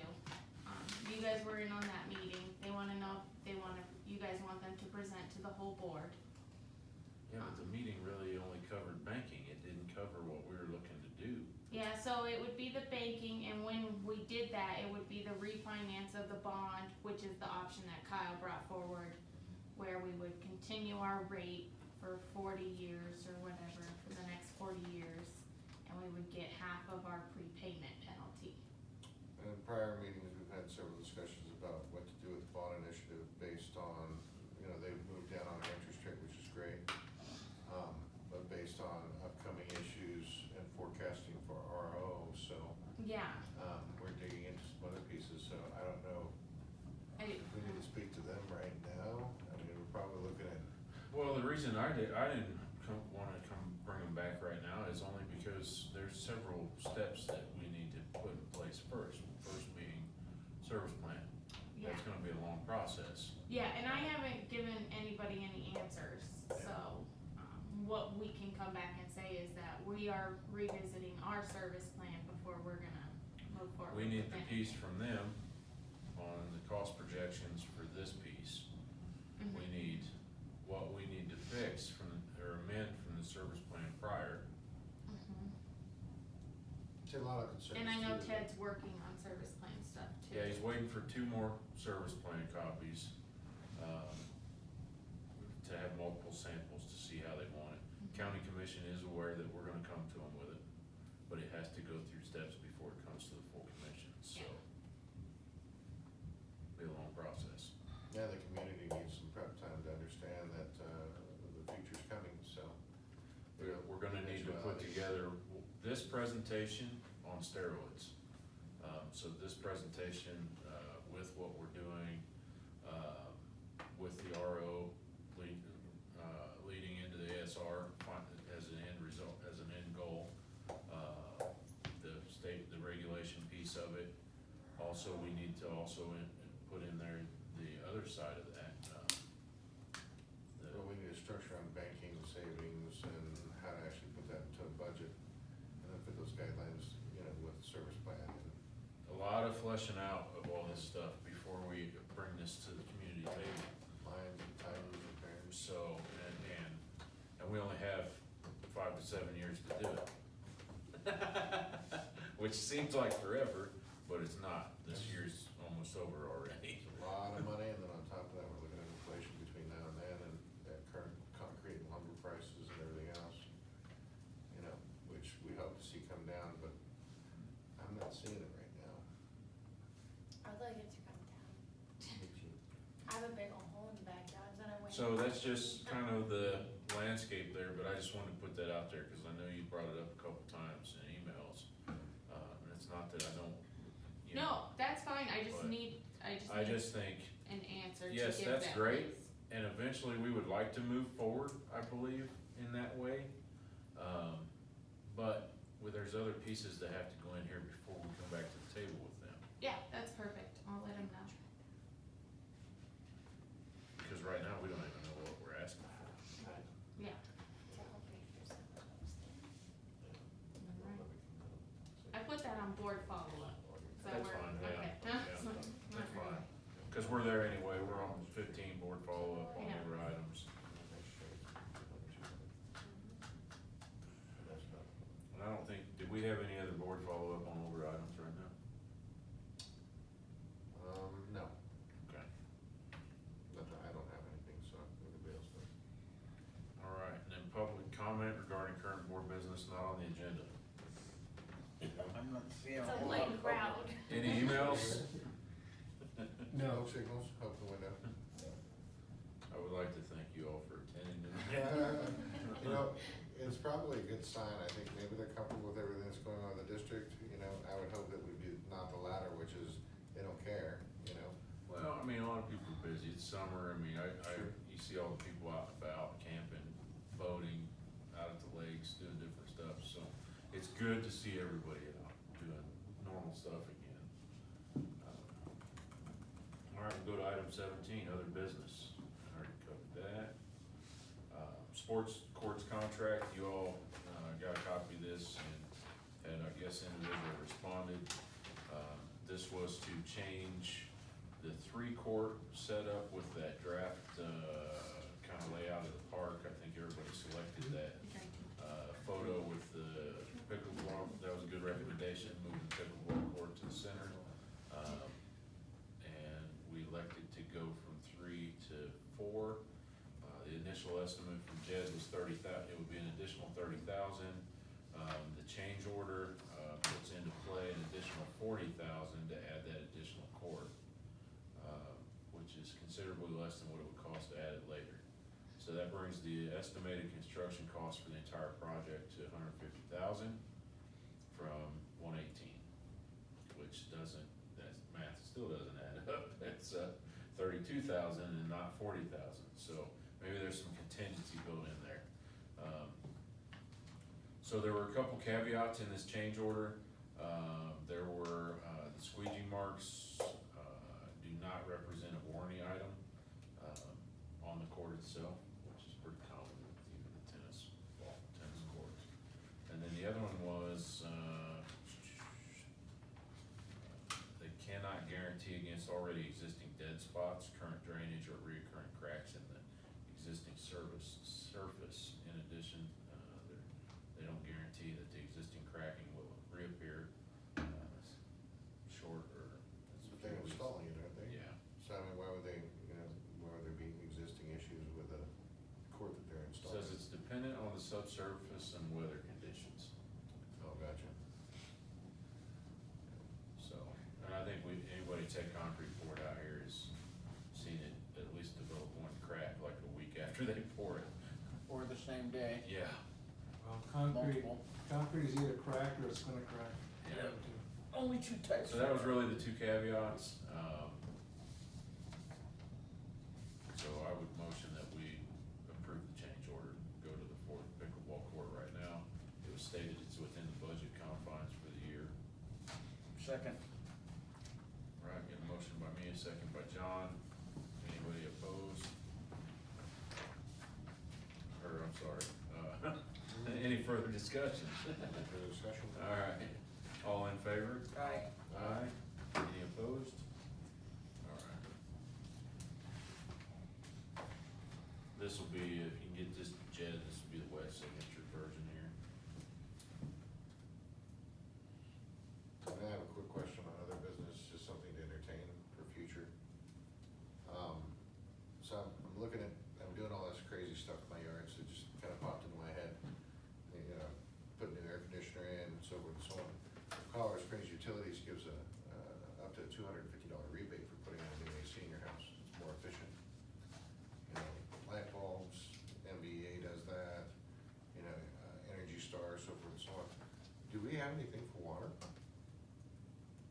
Have we thought about doing that to entice it, to bring down the use or encourage water conservation? No, I mean, we have our water conservation schedule that we send out, that, you know, allows people to water those 3 days a week. it's a, If you don't use over the minimum, your bill is only gonna be this. Yeah, and it's a that, double-edged pretty big sword, incentive. because you depend on water use for revenue, and then when people conserve, your revenue goes down, Sure. you know, but usually, money talks. Yeah, I'm just kinda curious, you know, it's like, well, I'm working on the sprinkler system because I'm planning on putting them on, you know, so, and it's mainly because I haven't had grass in 15 years and I'm tired of looking at all the dead weeds in my front yard, right? Yeah, So, with that in mind, What kind of appliances would we offer rebates for? the only thing I would do is just very simple, if they put in a energy efficient sprinkler timer, you know, something that actually works on internet based. The system that I'm putting in, it's a little pricey, but it actually tracks the internet, and when it rains, I don't water. It actually takes a look at the weather stations that are around the neighborhood, so all those guys that run the Costco and Sam's Club buy those little mini reporting stations. It actually takes all that data into consideration as well. And so if it's raining at Steve's house down the road within a quarter of a mile, it doesn't turn my water on. And then you can actually put in humidity sensors and all that stuff, so Sure. you're just not over watering, right? And you water when you're supposed to, so that kind of thing. You know, there are several controllers that are out there. Rambert makes them, Orbit makes them, you know, the one I'm using is a system called Ratio, so. But just that kind of a thing for water conservation. We can't make anybody use the restroom unless the sewer's out, right? You know, there's no control factor for there, but it's kind of, I don't know, I'm just thinking of just not watering more, and wasting water on the yards would be a good deal, so. Yeah, we had never considered it before. You know, we're talking about a weather station, I don't know how many districts do it, I know Denala has a weather station that puts all their weather info on their website, which is kind of nice because, it tells you how much it rained, which then can tell you how much you need to water, you know. Well, the You're thing with the supposed- We don't Ratio- have that kind of website design. The Ratio system that I've got actually tracks through, you know, all that other stuff, but one thing it takes into factor that nobody else's does, and the reason why I bought it is because it has wind. So, you know, and the greatest thing about living on the Eastern Plains is that, you know, it gets hot, like today, and the wind starts blowing. You know, then people are out there, and I'm looking at the sprinklers that go off in the yard, and all they're doing is just shooting them right into the wind. Wind blows them and waters the guy's driveway across the street, you know, and his lawn's dead. You know, You know. they should, you know, this, So- it it's amazing to me, because it should be common knowledge, you know, that you water in the cool of the day. Yeah. So, Right. you know, I say at least between 8 at night and So 8 in the put morning. out a lot of information, You know, That's to- but they don't, make they that statement. water in the middle of the day, which is futile. Well, and I think with the way technology is nowadays, you know, and it's something to kind of look at. But I mean, what I'm saying is maybe a one-time deal with a receipt. They're putting in and replacing their old timer with a new timer that's much smarter, you know, that would help control the water. You know, if they wanna water 5 days a week, you can't really, you know. Do you wanna take care of that rebate neighbors will program? lose them, I'll let you. you know, No, that would be something I would delegate. Oh. you know. And you know what happens in our office? Yeah, I delegated to Rachel did, and then it just ends up to the low person. It ends up at Daisy's desk. I mean, all I of mean, it. just something to kick around, some kind of Say, incentive program. yeah, I wouldn't, Just a thought. I wouldn't, I mean, incentive discount it. for zero-scaping your yard. I Well, wouldn't, I don't know that 2,600 people will sign up and be, you know, knocking down the door tomorrow for their rebate, but No. as their stuff dies, No, but you know, then they replace it. if you, So it probably wouldn't take very, I'm looking at like, you know, a small rebate, you know, it's nothing huge. Most of those controllers are between $100 to $300, depending what it is. You know, if the incentive is $50 or $100 and it goes towards their bill, right? One time, one shot. But then they've got it installed, they've got it set up, and it's working, cause they at least have the receipt. You know, so, I mean. well, just we could looking at advertise it. The waste side of the you know, the waste of water is what I'm more considering, you know, than, the use of water. So, I would really be curious to see, the district as a whole,